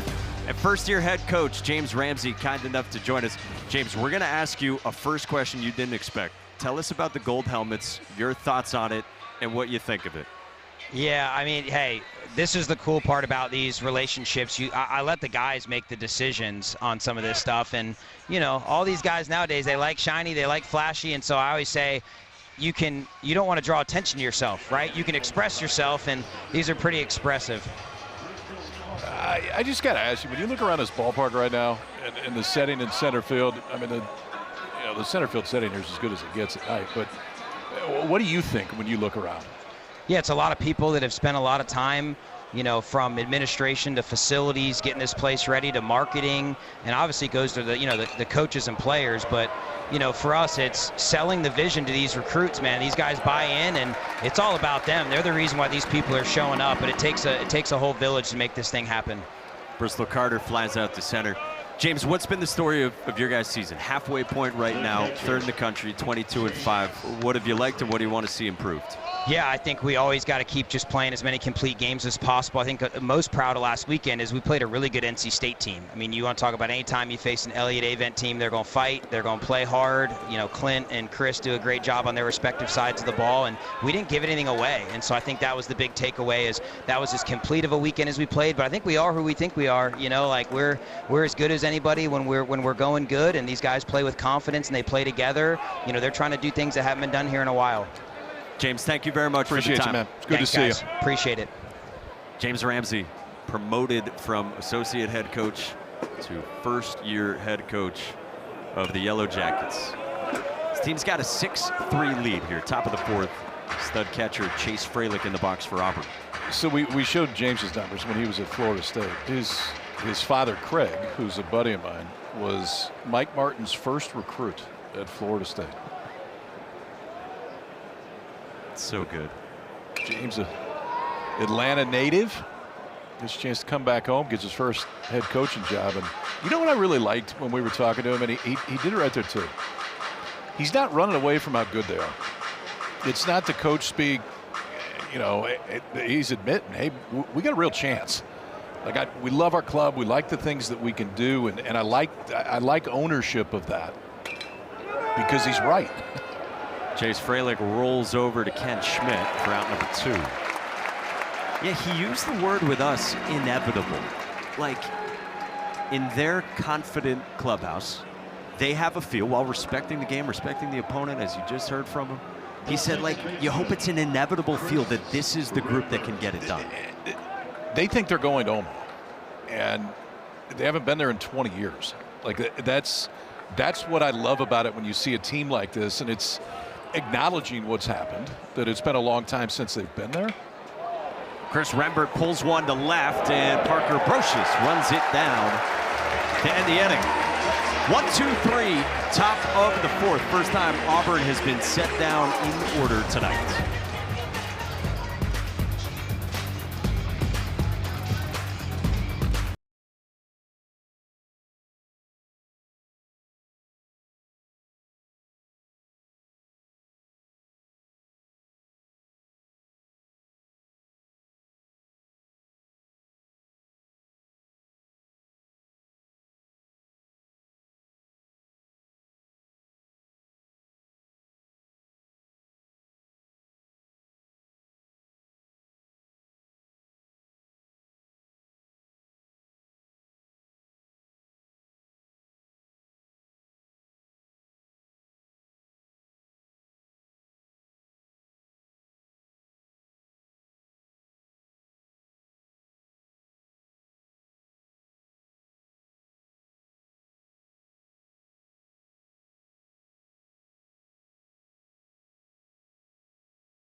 Packed house, McNeese Baseball Park at Russ Chandler Stadium.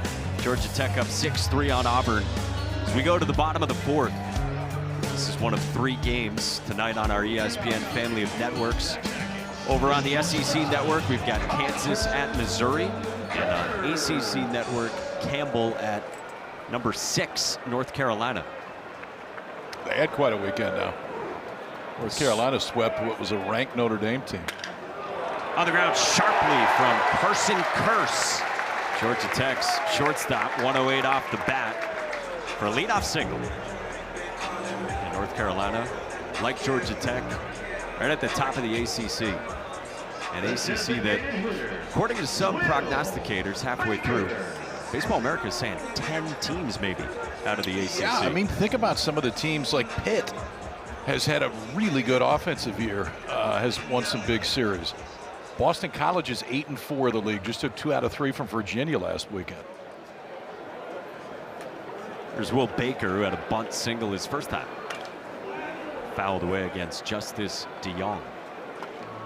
There's a lot of the typical names in there, but if you had Boston College at 8-4 at this point in the league, you probably live in Chestnut Hill, honestly. I don't know that too many others did. Pitt with a winning record here. Miami won on the road, won 2 out of 3 at Clemson. That was one that you didn't see on that list. Clemson, I believe they're 2-7 in the league to start.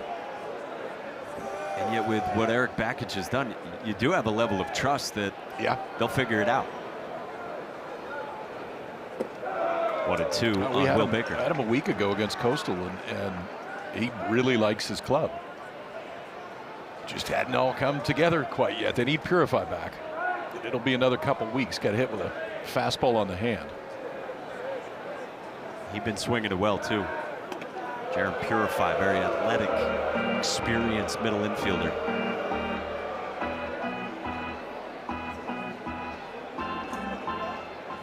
Yeah, what a job by Boston College. Todd Interdonato. Yeah.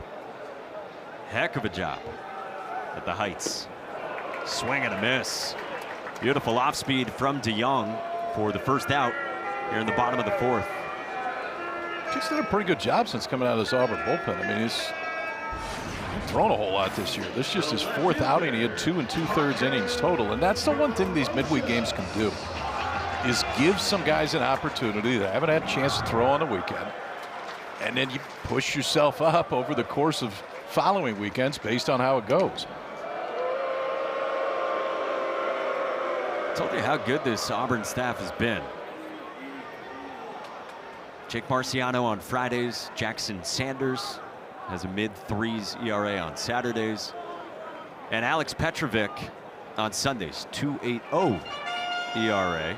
It's going to look a little different this weekend for Auburn. Weekend series starts 2 days from now on Thursday. Andreas Alvarez is going to move to Thursday from this normal Tuesday midweek spot. Parker Brocious bunts one back to DeYoung for out number 2 with Carson Curse into scoring position.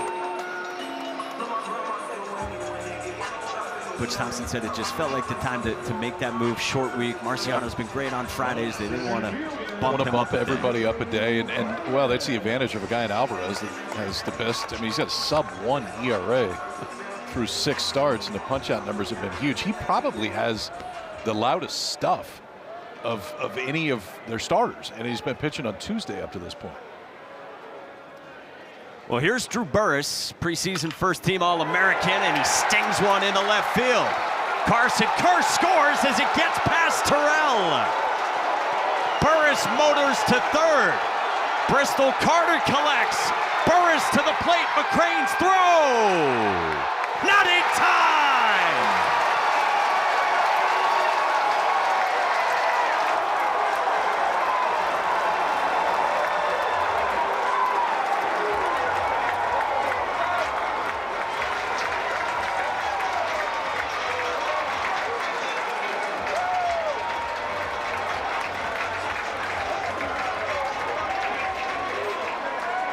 We're going to go Little League home run on this one. Does that work? This is Little League home run. It's 109 off the bat. It's going to score. I think it's going to score the run the entire time. Bub Terrell just trying to be too quick out there in left field, and there's nobody there. It just takes forever for Bristol Carter, even though he can fly, to get there. Burris got the late green light, just knocked that ball away to score. And look at the juice from Drew Burris. Instant energy for all 3 of his years here on the flats. So 8-3 Yellow Jackets. And here's Von Lackey. Out in front of it, 0-2 from DeYoung.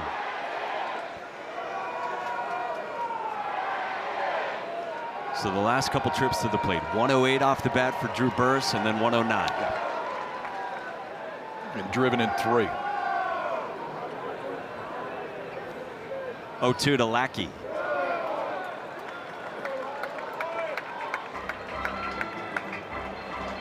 Burris about as accomplished as any hitter in the country. James Ramsey was telling us pregame that there were times this year where it was 108 right at someone, or smoked but just foul. And maybe some pressing from there from Drew Burris, but it is back on track.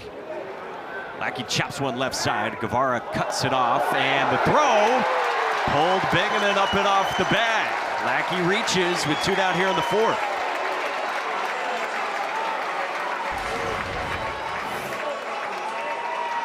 Von Lackey is not your everyday catcher in a lot of different ways, and one is his ability to run. He's 7 of 7 on the year in stolen bases, and Guevara cuts this off, so it makes the throw a little bit shorter, but he still has to throw on the run.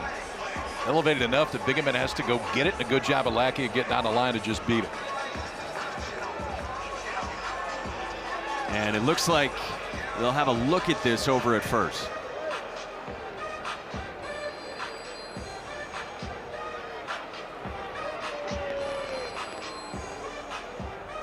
So we get the word from crew chief Craig Barron at second that this will go to review.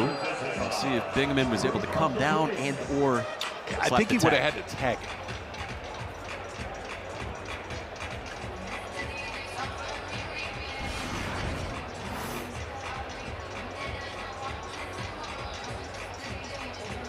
No.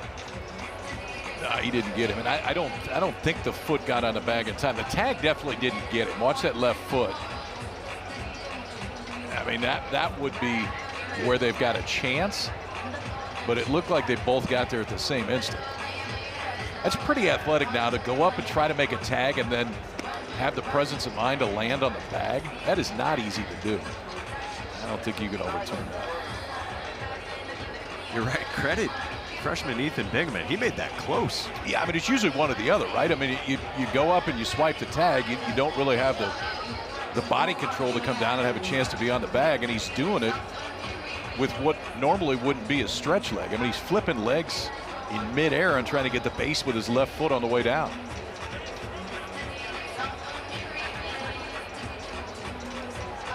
And to your original point on Von Lackey, just really a freak athlete.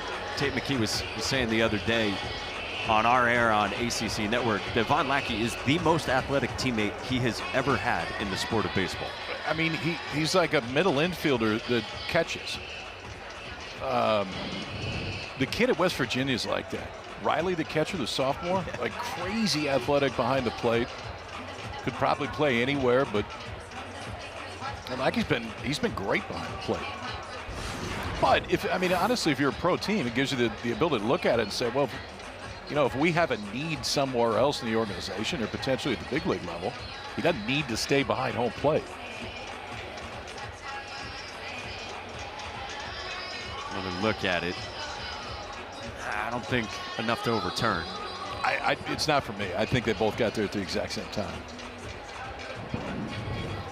Von Lackey, who stole 18 bases last year as the catcher for Georgia Tech. James Ramsey said to his pregame, Von Lackey legitimately could be an infielder, to your point, in someone's pro ball system. Yeah.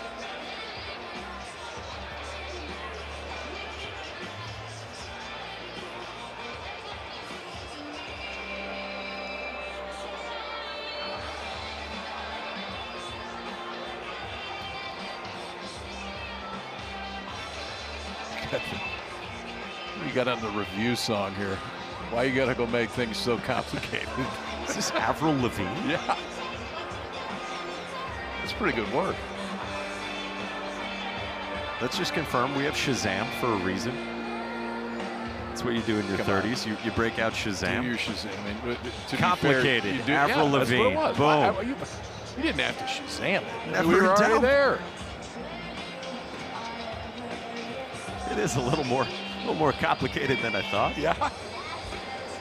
Here we go. The whole song.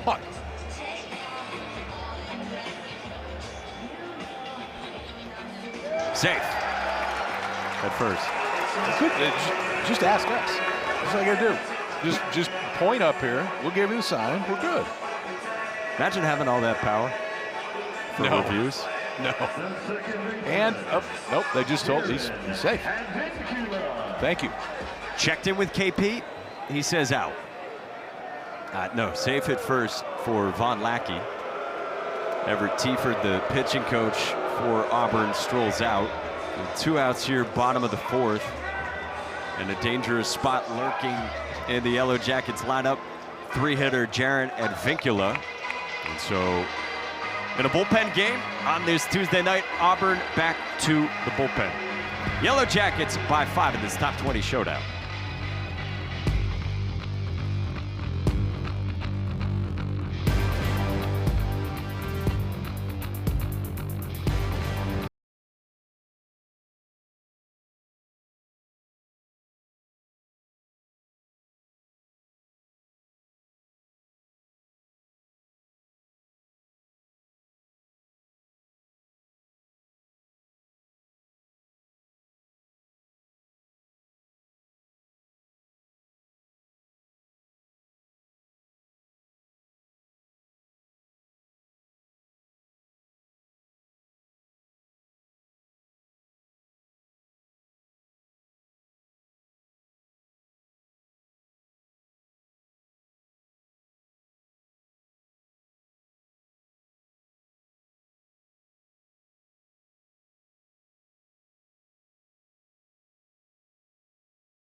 Atlanta, a Little League home run for Drew Burris on a ball that got past Bub Terrell in left.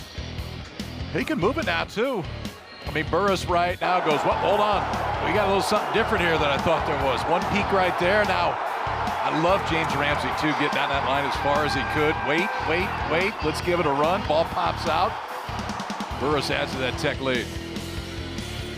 A little turbo shot of caffeine, seemingly at all times, from Drew Burris, who has added on for Georgia Tech, which got a 6-run second inning. 2 more runs there here in the 4th. And this guy heating up as promised. It's gonna happen, folks. He's just too good. And it's already starting. I know, I mean, in those games, the home run isn't there yet, but the barrels are, and there was 2 more loud ones so far tonight. Back to the bullpen to left-hander Garrett Brewer on for the 10th time this year out of that Auburn pen. Michigan State transfer has been one of the better relievers in the country in year 1 with Auburn after 2 years at Michigan State.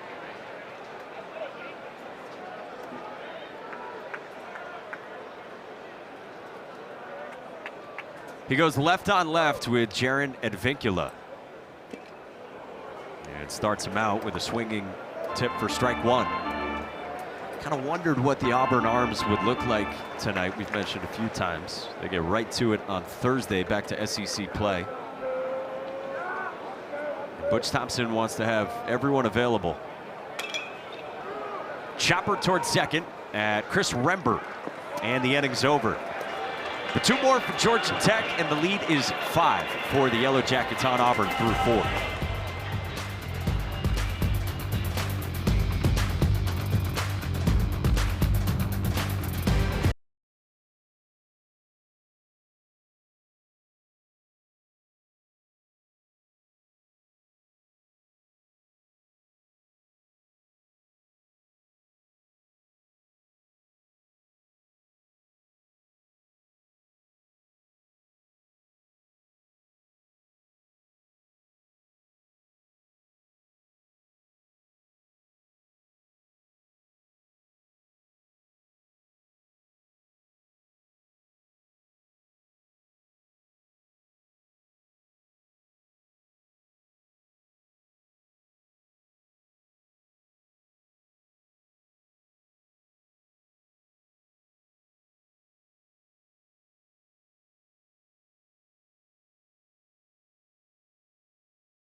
we're playing all positions but pitcher, playing all 8, and the goal is to not make an error. Then we're going third base first, and then we're going to go to first, and then hopefully we'll get all the outfield positions, and then we're going to end with shortstop, second base, and we'll end with catcher.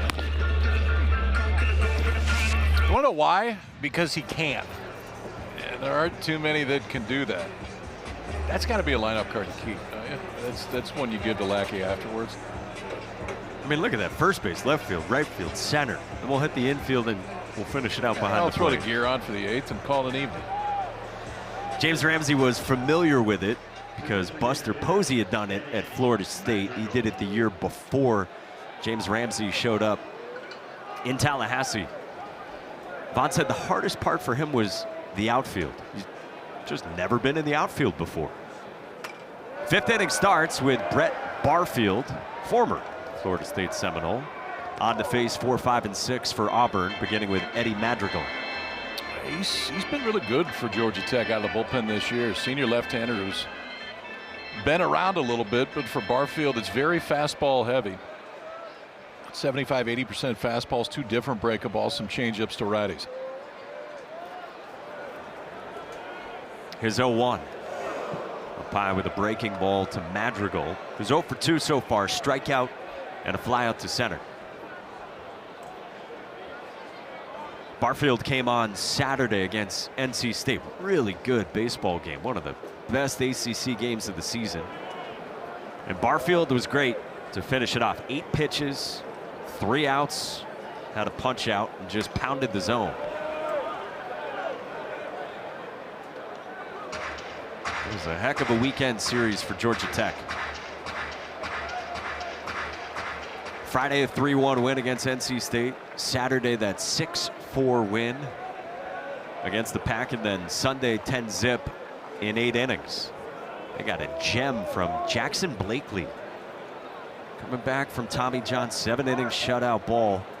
A really good sign for the Georgia Tech pitching staff. Yes. If they pitch it, it doesn't have to be perfect, but if they pitch it, look out.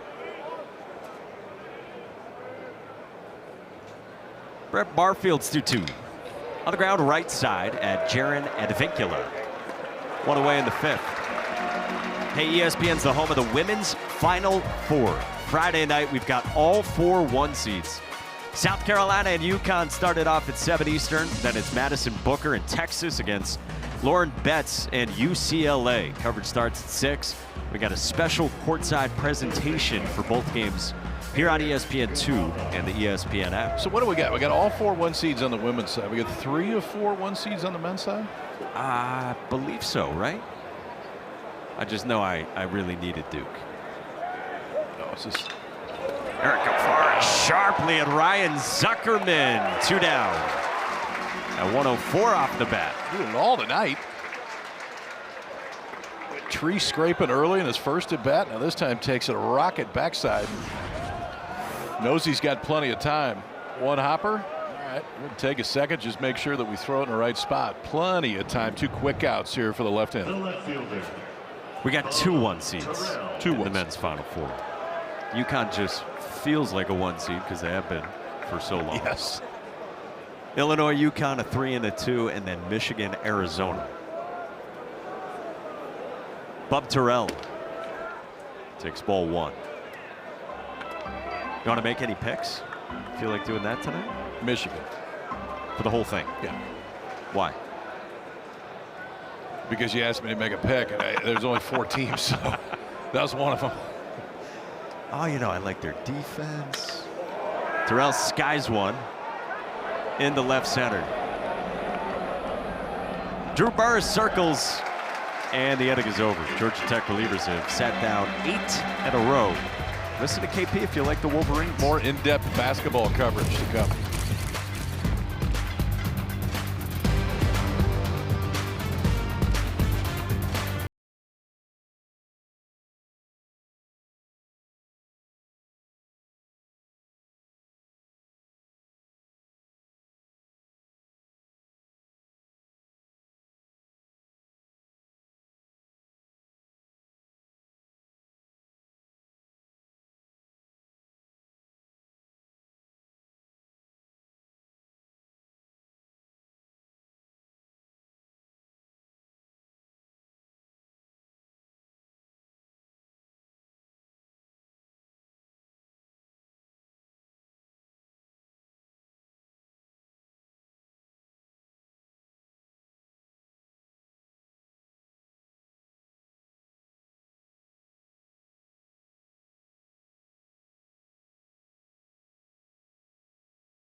Into this great college baseball season, and headlines around the country. Number 1 UCLA stays hot. They've only lost 2 games all season, led by Rock Chalowski, maybe the best player in the country.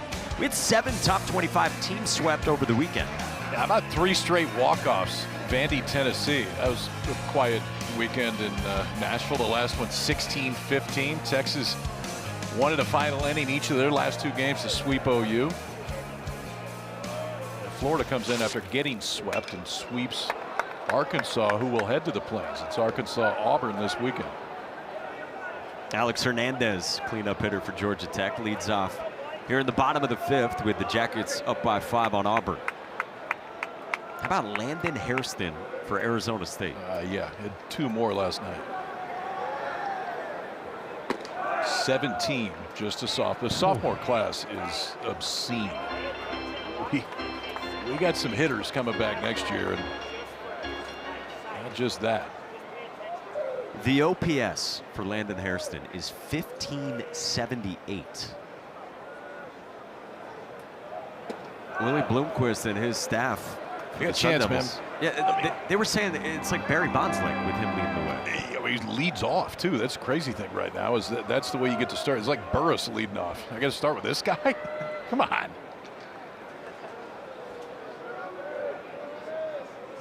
2-1. Sharply to short. Brandon McCrane for the first out. So you think they got a real chance? I mean, we saw them Sunday here on ESPN2, primetime showdown with West Virginia. Yeah, and West Virginia won 2 out of 3. West Virginia's good. I mean, they may be the best team in the Big 12. But, yeah, Arizona State's got a real chance to get back in the postseason. Willie's done a great job, man. It's taken a couple of years, but they've got total buy-in from the athletic department into that baseball program. And a superstar leading the way. Here's Kent Schmidt. Speaking of music, his walk-up song there was Yeah by Usher. Did you Shazam it? No. Oh, you sure? Not necessary. His first 2 trips to the plate, walk-up song, your favorite, Holla Back Girl. Yeah. Yeah, that's on my short list. 2 years removed from Kent Schmidt's walk-up song being Hips Don't Lie. We told you, fun-loving guy. Who's that? Shakira? I think so, yeah. Look at that. I did, yeah. No, I saw you. You didn't have high odds on me pulling that one out, I'll tell you that. Hey, look at 93 with tail. And Garrett Brewer. You can hear the seams. That's not comfortable. You may have heard it. Sounds like a bumblebee going by you. May have been that sound that Schmidt just heard. No, thank you. 2-1. Just missed. Glove side. 3-1.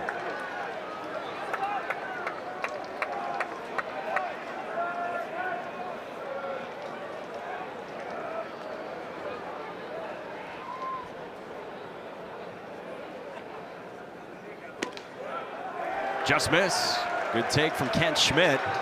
Second time he has coaxed a free pass tonight from Auburn pitching. And a 1-out base runner for the Yellow Jackets in the 5th. All right, I don't think you've listened to it yet, but the ACC boys, Darren Vaught, the vaunted Bradley Smart, and then Jacques Delonchamp did the all ACC walk-up podcast today. Oh. That'll get you home tomorrow on the airplane. That's speaking my language. There's Ryan Zuckerman. I think I knew like 4 of the songs. That'll make you feel like you're a little removed from college. Yeah, Darren Vaught issued like a proclamation that no one else can use Johnny Cash anymore. It's just off the list. Up high, 2-0 on Zuckerman. Now, I got a question for you at some point tonight. Okay. You know, walk-up music. We got celebrations at second base. So many teams nowadays, they do the same celebration when they get to second base. Are you familiar with what this move is from Georgia Tech?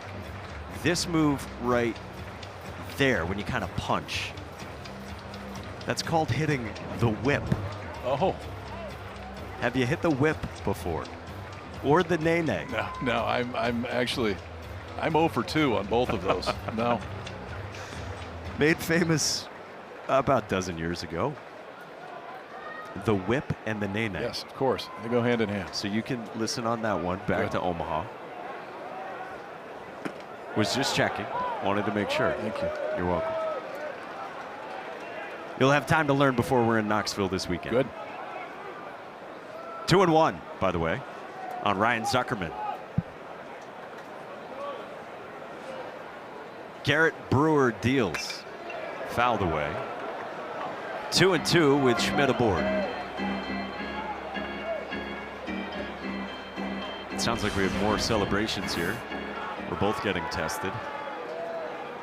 I guess that's a little LeBron, they're saying, in the truck. Sure. Yeah. Yeah, it looked like it. Swing and a miss. Good heater with life at 92. First K for Garrett Brewer, and there's 2 down here in the 5th. Speaking of our podcasting friends in the college baseball space, there was a time earlier this season where Runes and Berkey were putting out a call to teams to give them their best home run celebrations this year. They want variety. They responded. There's Carson Curse. One guy we really haven't talked a whole lot about, but Curse has been outstanding. Junior from Marietta, Georgia, known for the glove the first couple of years, and then the bat has really stepped up, leading the country in doubles. A walk and a single tonight. And a shot to right center field. Ballew's back. It is gone. Carson Curse on a clothesline to right center.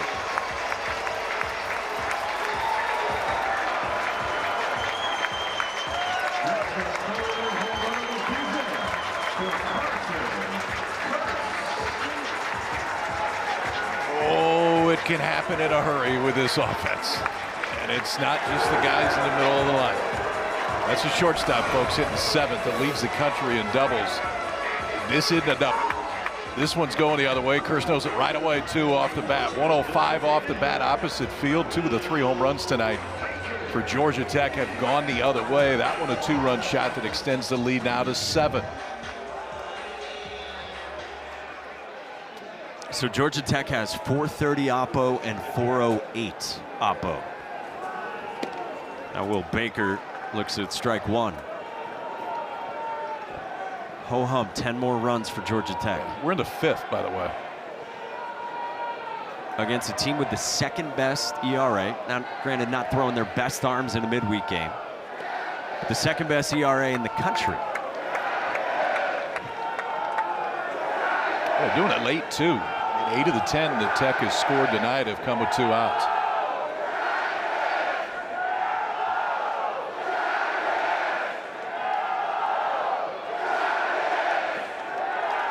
They're loving it here at Russ Chandler Stadium.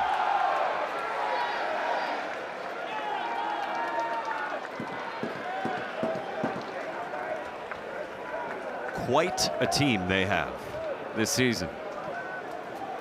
1-2 to Baker. To left at Bub Terrell. Hitting over. Carson Curse. So many doubles this year. Well, he goes Oppo with a blast for the Jackets. They got double figures on the board through 5 at home.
Our ESPN NBA Wednesday doubleheader. Jaylen Brown, Jason Tatum, and the Celtics continue their road trip in Miami against Bam and the Heat, 7:30 Eastern. Then it's Wemby and the red-hot Spurs. They start a road trip against the Warriors. NBA Countdown crew tips it off at 7 o'clock Eastern time. Plenty of offense here in Midtown Atlanta as we embark on the 6th inning. And a call to the bullpen for one of the real heralded freshmen on this Georgia Tech pitching staff, Charlie Wilcox from Santa Rosa Beach in Florida. This is one of the kids Matt Taylor was talking about before the game. He said he's going to get a chance to another freshman at some point if it goes that way. I mean, the hit numbers are up there. He's given up 15 and 9 in the third. He's also just a freshman, but I mean, it is high-end stuff. It's low to mid-90s fastball, cutter, and a slider, and a pretty good changeup. And this is when you keep kind of throwing the freshman out there because it takes some time and it takes some reps at this level, but they love the upside that comes with it. We'll face 7, 8, and 9 for Auburn, starting with Ethan Bingaman, first baseman who has singled twice in 2 trips. Wilcox, one of those guys who had a high number coming through the draft process. And getting to campus. Lands that one. Ball and a strike. D1 Baseball had Charlie Wilcox as the number 4 impact freshman in the ACC coming into the year. Among the best rookies entering this league.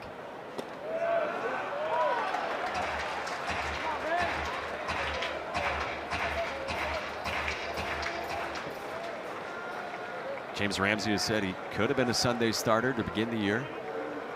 As you said, they are high on his upside. 1-2. Fastball yanked.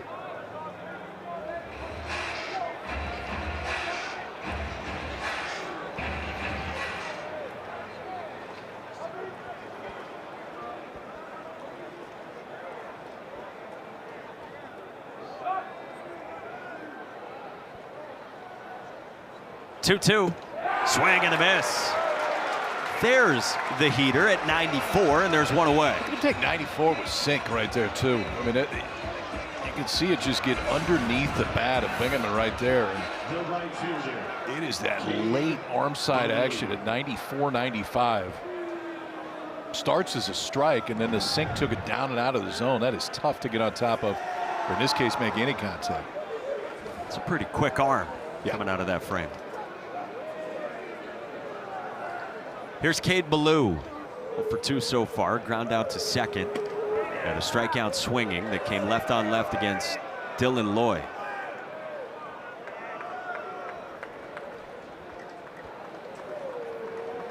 Talented athlete in the outfield for Butch Thompson's team.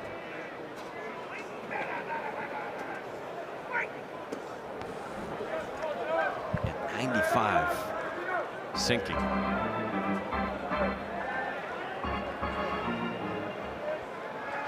We've seen a couple of the high upside freshman arms. Boy, if some of them can figure it out second half of the season, that really adds to Georgia Tech's mix.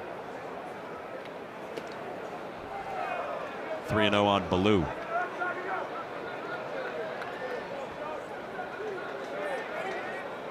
Cooper Underwood started this game, and now Charlie Wilcox. Part of the 6 arms already used by Matt Taylor, Jason Richmond and company. There's a strike, 3-1.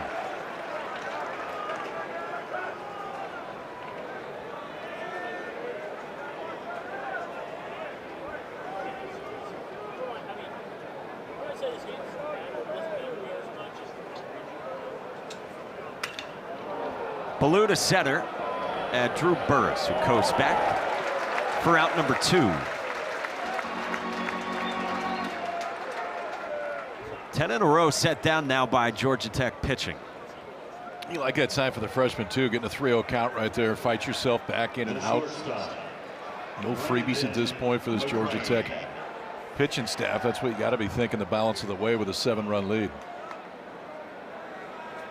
So the base is empty for the shortstop for Auburn in the 9th spot, Brandon McCrane.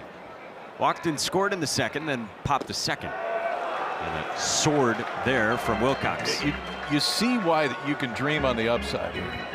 First pitch slider at 87 that you can't hold up on. The fastball's been up to 95.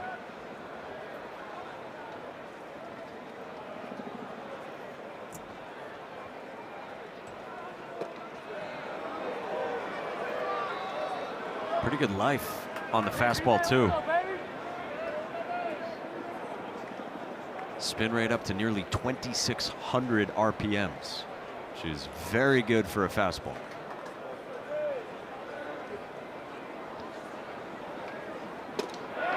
Cut and a miss. It's two shapes too. I mean, the one before looked like a four-seamer he was trying to hold, and that one was a two-seamer that had really good late break, both of them in the mid-90s.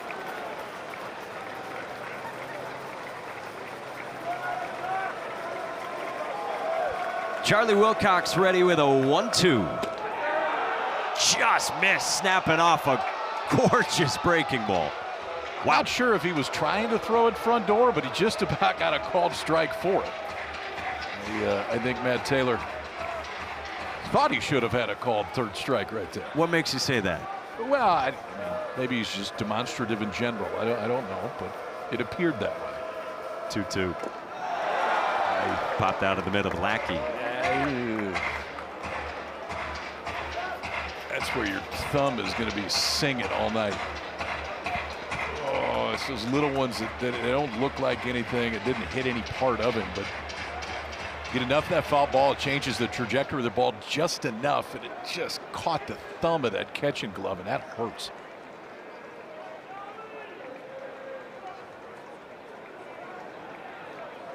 Von Lackey back ready. 2-2 pitch on the way. And a chopper foul. Good job to spoil by Brandon McCrane. He's done that a few times. I mean, he's got to have 5, 6, 7 foul balls so far tonight. The freshman hitting in the 9-hole.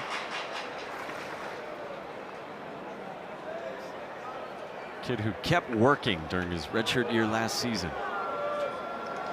7th pitch of the plate appearance. Popped up foul.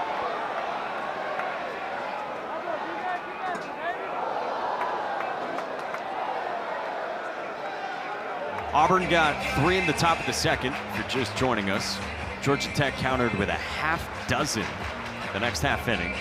Tacked on 2 more in the 4th and 2 in the 5th. The lead is 7. The second meeting this year, this home and home between two top 20 programs.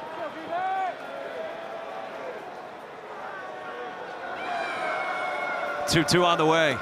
Swing and a miss. That's nasty from Charlie Wilcox. 3 straight 1-2-3 innings for Georgia Tech pitching. Drew Burris and Von Lackey, couple of first-round picks, due up when we come back to the Flats.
7 hits, 10 runs for the best offense in the country. We should show more of it then, Mike. That's what we're going to do right here. How about some home runs? That's what they do here in Atlanta. They had a lot of them. Drew Burress starting to heat up. Look out now, 3 RBIs tonight, a double, a single came around to score, and then another home run to right field. Kearse has gone deep. Lackey has gone deep. Zuckerman has gone deep. 2 of the 3 the opposite way, and the most powerful offense in the country is showing you why tonight. Impressive once again. And we'll get a look at Drew Burress and Von Lackey here in the bottom of the 6th. Against a new arm for Auburn, Marcel Kulik comes on. Sophomore was previously at Virginia Tech.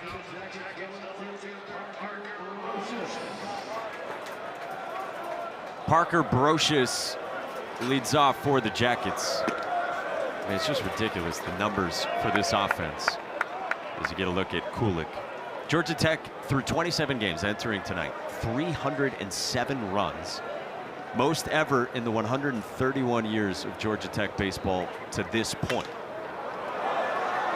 Brocious pops it up foul ground, and Ethan Bingaman is there for the first out. And that many runs through that number of games, also the most for any power conference team in the BB Core era. So not just this year. Since 2011. Yes. As good an offense under these conditions as we've seen to this point in the season. And here's a big reason why with Drew Burress. 2-run double in the second, off the bat at 108. And then a single to left at 109 that turned into a Little League home run.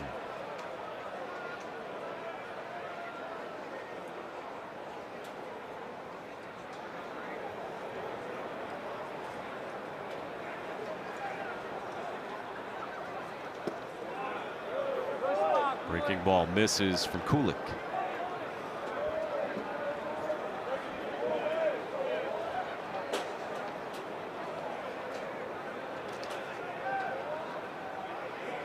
Burress has that kind of Kevin Parada with his bat behind him, and then takes healthy cuts. Yeah, and then he gets it loaded.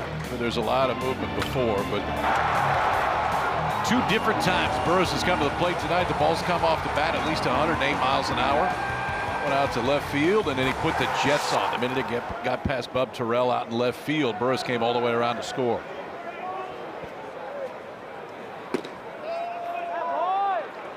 Two and two. One thing James Ramsey said to his pregame is Burress recently has been taking his walks. He said NC State was trying to do the east-west on him. They call it left turns, right turns in their system offensively. That's how teams have been trying to attack him recently. 2-2. Good take, full count.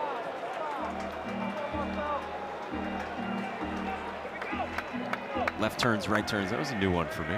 I like filing those away. Yeah, Burress has had a few left turns of his own today. The ball hit the bat. Payoff. Popped up. Jammed onto the outfield grass, and Chris Rembert backs up for the second out. And here comes Von Lackey for the 4th time tonight. He had a 2-run home run to the pull side back in the second for already his 11th home run of the season. So you said earlier he's going to go higher than the 21st. Yes. Kylie had him on his board at the start of the season. So we said, why not do our best investigative reporting, get you the most up-to-date info? Atlanta resident Kylie McDaniel. Firmly in the top 10. Anywhere from 3rd to 7th for Kylie right now. And some folks I'm sure would say even higher. Well deserved.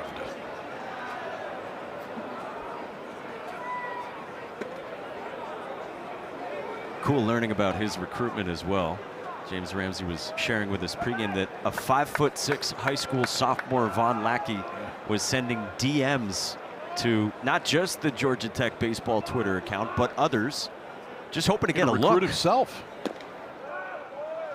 Anthony Brandt does a really good job here with the notes and all the work for Georgia Tech. He had a page in the notes that showed where that recruiting class was ranked coming out of high school. I think Burris was 18th in the country.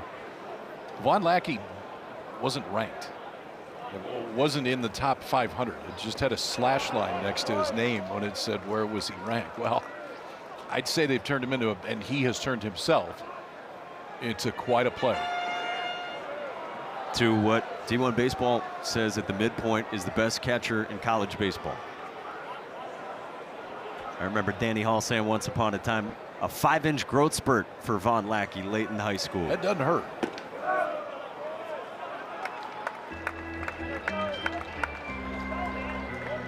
One point, he had been catching against Virginia Tech. They put him at third base. John Sheff could not believe that the same guy who was behind the plate was then at third base, looking the part at both. Swing and a miss. Very nice breaking ball from Marcel Kulik, who authors a 1-2-3 against the big bats in the Jackets lineup. To the 7th inning next from Atlanta.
Two teams with Omaha dreams. Auburn with some recent trips, 6 in total in program history, most recently in 2022. They went in 2019 as well, and along the way that year knocked out Georgia Tech, who's trying to get back to Omaha for the first time since 2006. And the Jackets offense as advertised tonight. There's times you go in and watch a team, and I mean, it's great when you can see them 2 or 3 games, but you leave the ballpark and go, that looks like an Omaha team. The team in white looks like an Omaha team right now. And I don't know how you could think anything else. Forget the stats, forget everything else. Like the eye test, everything about it says yes. Pitching's the question mark for this team. They've pitched it better, just like they did last year. And at the halfway point, have been solid in that regard as they turn to Carson Ballard on a bullpen day for Georgia Tech. He gets the top of the Auburn lineup with Bristol Carter taking strike 1. Carter's had a little pec tweak that he's been playing through. There was a time where Butch Thompson was going to Bristol Carter and texting him saying, "How do you feel?" And Butch Thompson was believing what Bristol Carter said. And now Butch Thompson says, "I trust him as a player. I do not trust him as a doctor." I'm good. I'm good. I'm good. You just constantly get the "I'm good" response. I'm great. I'm ready to roll. A couple times that Carter maybe didn't make it through the full game. Totally healthy. But he's a gamer. And as we said, an igniter atop the lineup. A couple weekends ago against Texas, he had that walk-off for a 4-3 win in what was a raucous scene at Plainsman Park. Incredible atmosphere for a heavyweight showdown, Auburn and Texas at the time. Carter walked it off in front of the largest regular season crowd ever at Plainsman Park. And he gets aboard here to begin the 7th.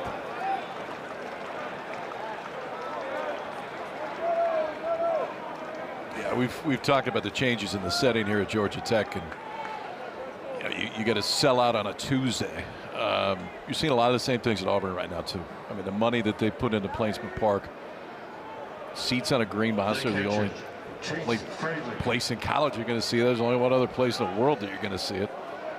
It is a cool setting. They've done a great job. Here's Chase Freilich. Star catcher is doubled, walked, and grounded to first.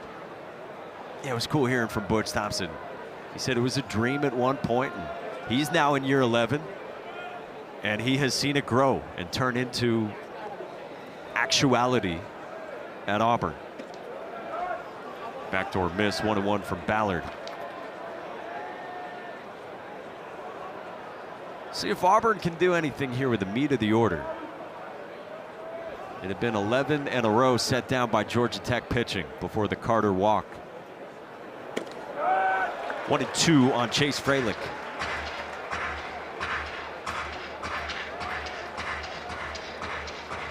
Hosted that super last year against Coastal Carolina. That's a tough draw as a 4 seed having to face Coastal. Freilich skies one foul. Yeah, I saw Coastal last week against Clemson. They get healthy on the mound, which they should. I think they will in 3 or 4 weeks. You look out. Cam Fluke was playing catch before the game, and it looked like he was throwing a billion playing catch. So I think he's going to be fine. He's the 6'6" right-hander from New Jersey, who we loved watching in Omaha. I mean, he's got a chance if he comes back. He's got a chance to be the first college pitcher taken to the draft this year. There's a whole lot of scouts on Fluky watch right now just to see when he's back out there. Just that one outing this season, opening weekend against Fairfield. And it was a weird deal. It's a stress reaction in his rib. So not arm related, but they just needed to let it heal. Swing and a miss. Backdoor breaking ball gets Chase Freilich swinging. And there's one away here in the 7th. I think that's where he's trying to go with it too. Fastball cutter slider is what Ballard will show you. That one trying to start it just off the plate. Lackey does a good job of framing it up. Here's Chris Rembert. First pitch swinging, a looper to right at Alex Hernandez. 2 down.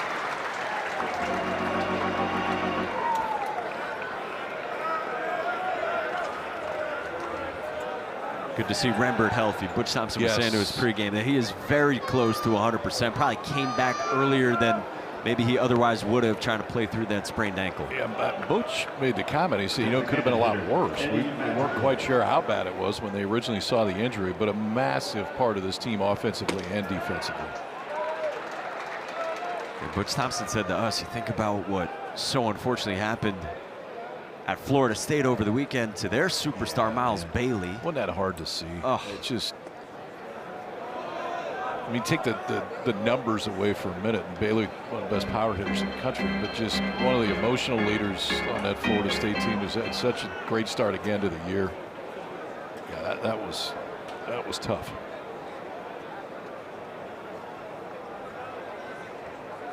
One on the way to Eddie Madrigal. 0 for 3 in the cleanup spot. Yeah, Bailey was, quite simply, was one of the best hitters in college baseball through the first half of the season. Yes. And that OPS 3rd in Division I. Underwent surgery 2 days ago after the slide into second on Saturday. Hearts go out to him. We'll see, too, how Florida State responds.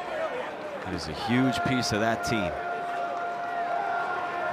2-2. Swing and a miss.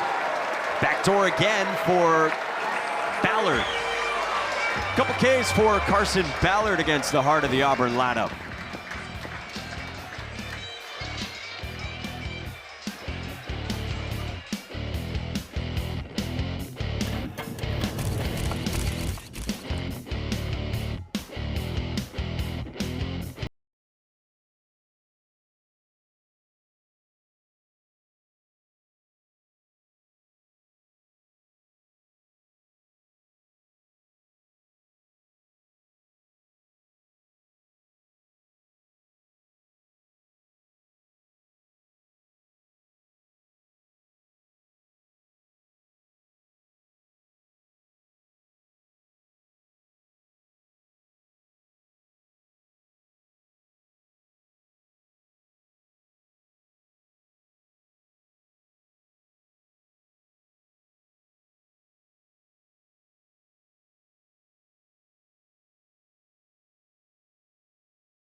James Ramsey and Georgia Tech hoping his first season as the head coach is a dream year. Much like year one was for Danny Hall when he took over at Georgia Tech in 1994. How would you like to have Nomar Garciaparra, Jason Veritek, and Jay Payton and go to Omaha? Yeah, and Brad Rigby that stepped up, had a huge game for him there. Yeah, I mean, three of the best that have ever played here. Welcome to Atlanta. Here's what your lineup's going to look like, and they're really good. The skyline looked a little bit different in 1994 in the team picture as well. Yeah, we might need to see that again. 1994 skyline compared to what we've got tonight here at the same location. Just a bit different. 2-0 to Jaron Advincula, spotted for a strike by Marcel Kulik. A little different? Yeah. There's a couple more buildings out there than there was 30 years ago. We spotted two peaks, center and left center, that were still there. Sharply pulled past a diving Chris Rembert, and it carried away from Cade Ballou. So Jaron Advincula is into scoring position. Came off his bat at 105. You know what I like most about that? It's a 7-run game, and Advincula is still burning it out of the box. I mean, this ball just gets away from Ballou out in right field, and it's real easy, especially on a ball to right field that's directly at him, to take that short turnaround first base. Instead, man, he was ready to go. Saw that ball go away and takes an extra 90. So he gets on for Alex Hernandez. And so Georgia Tech, they go to the College World Series in '94, 2002, 2006. Haven't been back since, haven't even been to Supers since '06. And that's the history that James Ramsey is well aware of. He did something interesting before the team left for winter break. He was going over what they're grateful for. It was around Thanksgiving. And then he pulled up a video of the low lights just in his time here, and when they haven't made it through, let's say, the ACC tournament or haven't gotten out of a regional. And he made his team kind of stew on that, and he showed them all the big leaguers that were on those teams and didn't make it to a Super or Omaha. Kind of what we were talking about earlier, how I like that he's not shying away from how good they are. I mean, he'll readily admit it. Hernandez on a line to right center field, and that'll roll toward the wall. It scores Advincula from second, and Alex Hernandez gets involved tonight with a run-scoring double. But to that point, he's also not afraid to not run from history, admit it. Here comes the offense still going. Hernandez, I think he got to break a ball that was elevated enough, drives it out to right center field, extends his Georgia Tech lead, and now we're getting into run rule territory. We're in the 7. Georgia Tech has 2 more, and then that would do it. And here is Kent Schmidt. He's walked and scored twice. Strike to start. Yeah, kind of address it and then move on a little bit. Here, this is true. Everybody knows about it. I'm going to show it to you. Now let's go out and change history. Schmidt laces one just out of the reach of Rembert into right center. A late send, and so Hernandez stops at third. And Georgia Tech's got the would-be winning run aboard here in the bottom of the 7th.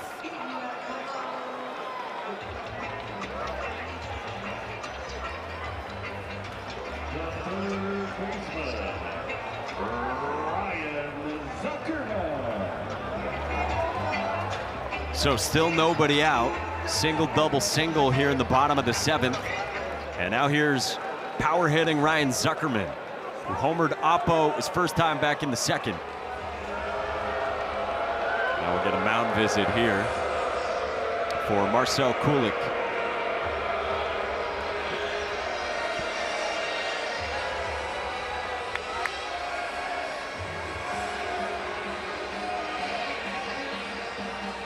Well, while we have a moment, we remind you that this year's NFL draft is in Pittsburgh. 3-day event starts Thursday, April 23rd, 8 Eastern, 5 Pacific. We've got every pick once again over on ESPN. It's also available on NFL Network, and as always, ABC has coverage as well. Everett Tiford makes a pitching change and goes to the pen and summons Ethan Hardin, the junior lefty. Well, we knew it was going to be one of these nights where both teams are going to go to the bullpen. Just one day off before the weekend series starts in conference. Auburn trying to keep this one going. Nobody out, runners on first and third. 2 more Tech runs would end it. It would make it a 13-3 game. Yeah, next up for Auburn, they're going to visit, or rather head home and get Arkansas. They get the Hogs. And an Arkansas team that is going to be looking to get back in the win column. Yeah, I mean, you got Auburn and Arkansas in the exact same situation. Both of them getting swept last weekend. For Arkansas, they got swept at home. That does not happen in Fayetteville, but Florida went in there and did it. And they get JU in a midweek game. Kentucky, Alabama State, and then head to Gainesville. They're going to be home for a while. Home for the first half of April. Trying to get their offense in gear. That'll be the focus moving forward. So Hardin comes on, and again, Georgia Tech with 2 runs would walk it off with a run rule in effect here in this midweek matchup.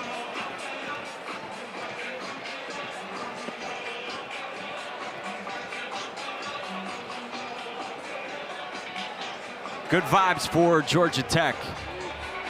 Coming off a sweep themselves over the weekend here against a top 15 opponent in NC State in the ACC. And as you said, they're headed to Cal before they come back home 2 weekends from now and host Florida State. So here's Ryan Zuckerman with the winning run aboard at first.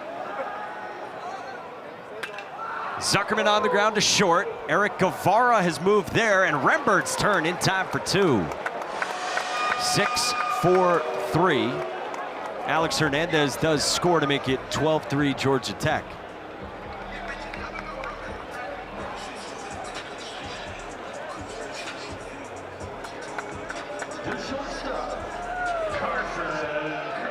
So brings up Carson Curse. He's had a great night. A walk and a run scored. Single and a run scored, and a 2-run shot oppo. It traveled 408 feet. Breaking ball for a strike to begin from Ethan Hardin.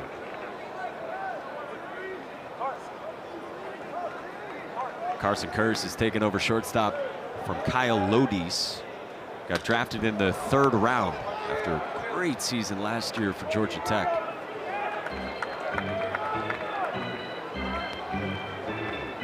They were pretty loaded last year, too. But now you get so many of those guys back in their junior years.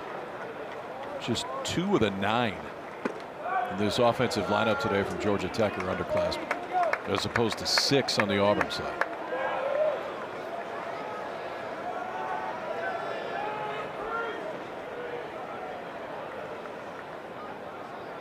One, 2. Curse pops it up, foul ground. Yeah, you kind of forget, at least I did. Auburn, for as good as they were last year, top 8 national seed. You knew about the freshmen, of course, last year, but still this year, pretty young. Yes. Yeah, I mean, Rember draft eligible, but still a sophomore. So from a timing standpoint, collegiate baseball, that's just his 2nd year.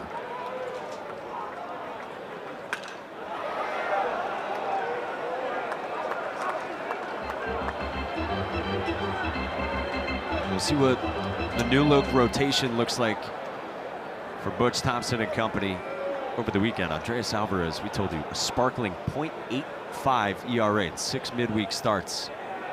He's going to Thursday. They'll keep Marciano on Friday. He's been giving up 6, 7 every time. Yeah. And then maybe Sanders or Petrovic could come on in relief earlier in the weekend, and they're probably going to be TBA Saturday.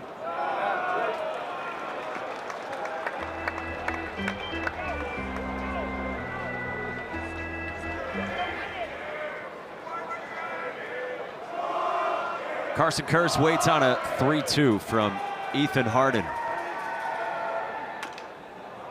Trickles one in front of home plate. Harden the bare hand to end the inning.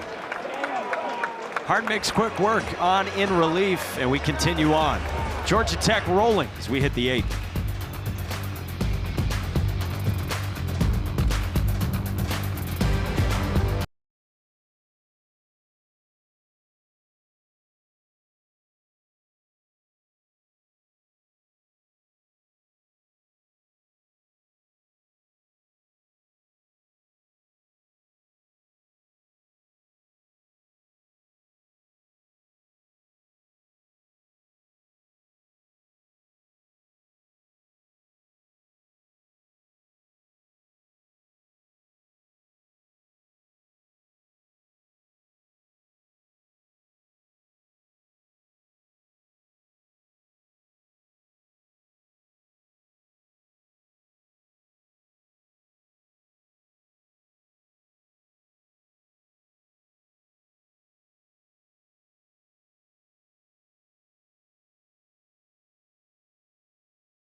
We're just a couple days away from an awesome weekend of college baseball here on our ESPN family of networks.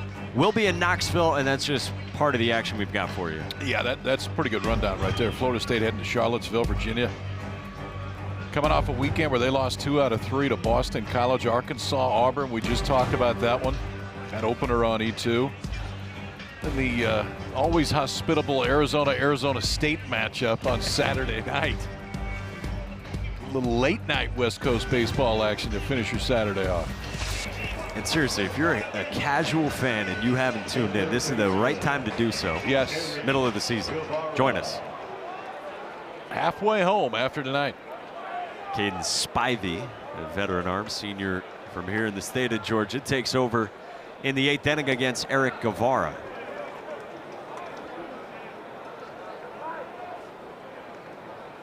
Eighth appearance for Spivey. And not a bad weekend. LSU, Tennessee. You can keep it right here on ESPN2 the rest of the night and watch maybe the best hitter in the country in Landon Hairston. He's in the discussion for sure.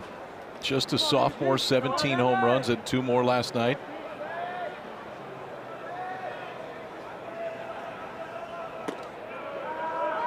.94, top of the zone for a strike.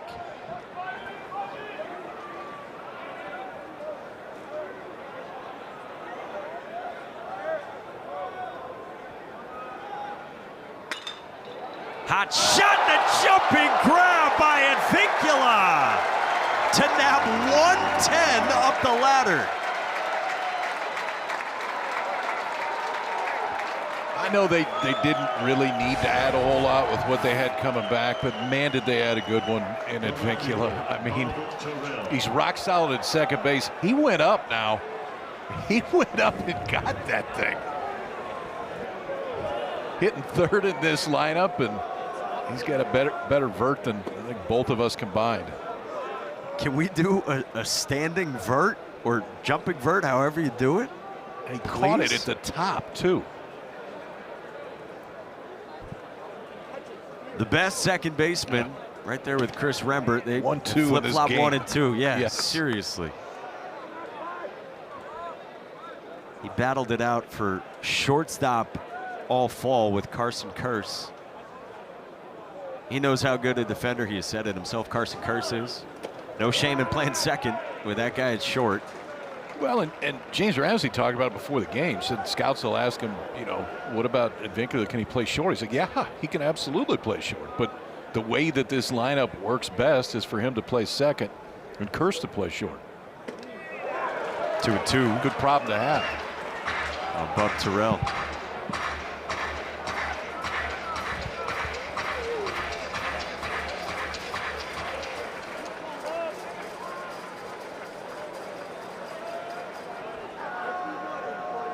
Terrell went oppo his first time in the second. Cut and a miss. 96 with life from Caden Spivey.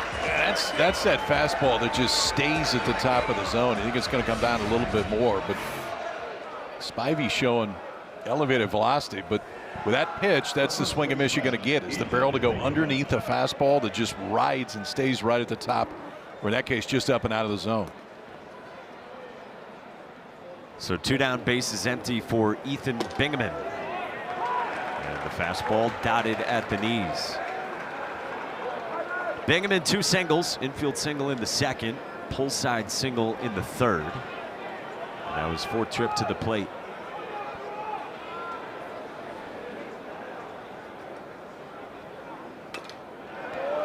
Nothing at 2.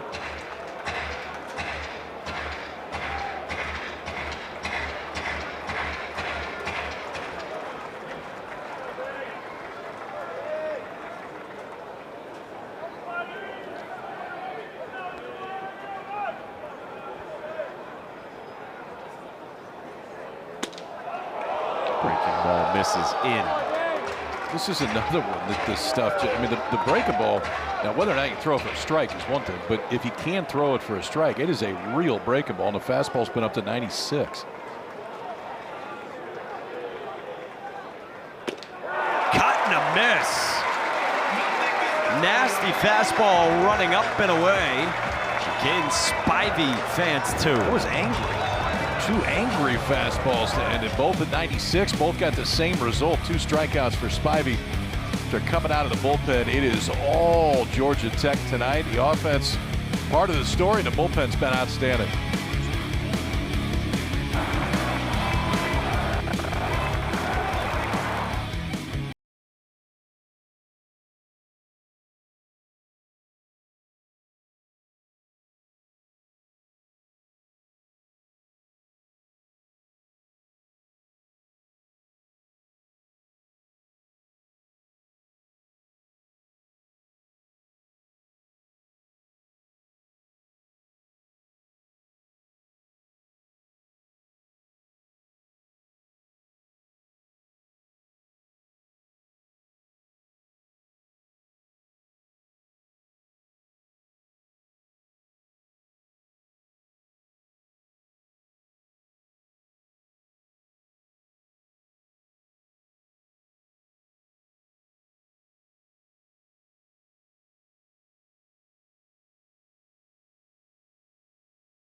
McNeese Baseball Park at Russ Chandler Stadium. They call this Buzz Weiser as we go into the bottom of the 8th inning. They know the song. We didn't. Play along. They know the song. Yeah, there's not a whole lot of it left. Sell out tonight. 9-run Georgia Tech lead. Will Baker, the batter, against Ethan Harden. So a dozen runs, and then Jackets relievers have set down 17 of the last 18 Auburn hitters. Hey, throw another strike, 1-3. Sliced foul, 1-2 on Will Baker.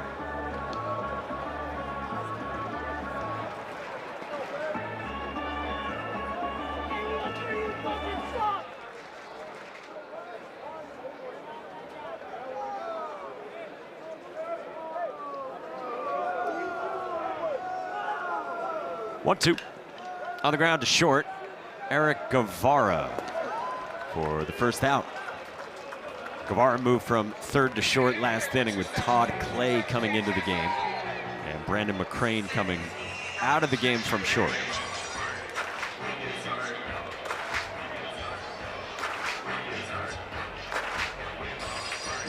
It's a crowd pleaser as far as walk-up music goes. I don't know.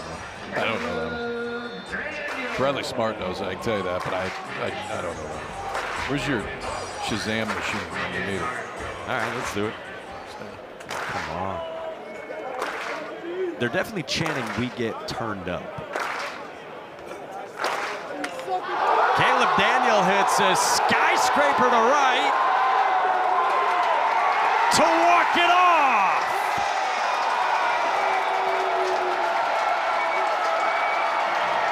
A pinch hit walk-off home run for Caleb Daniel to turn up on the flats.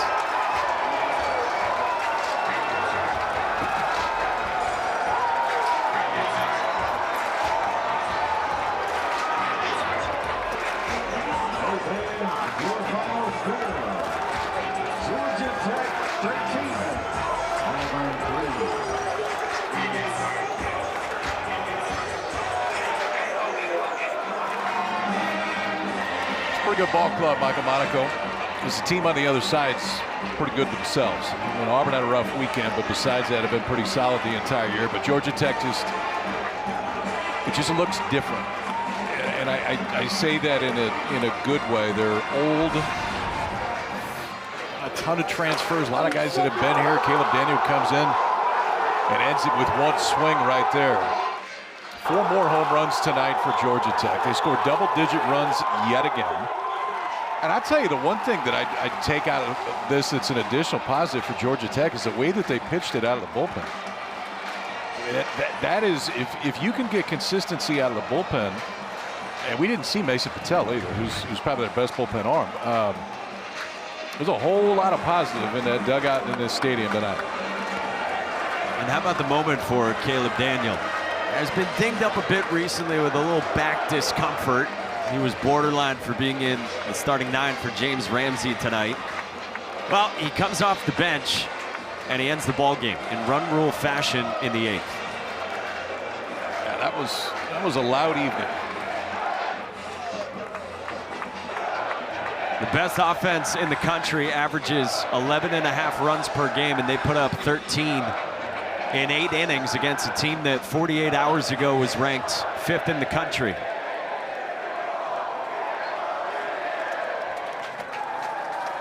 We're still not leaving.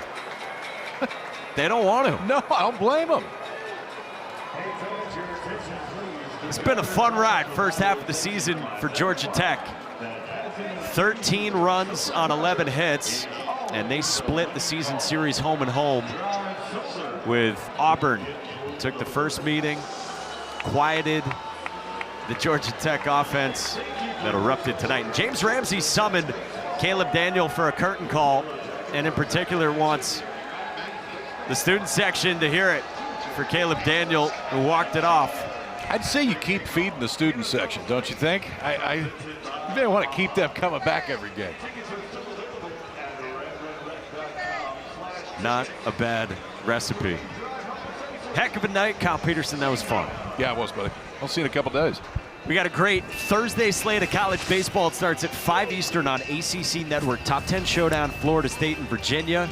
We got action throughout the weekend. 7 Eastern, E2 on Thursday.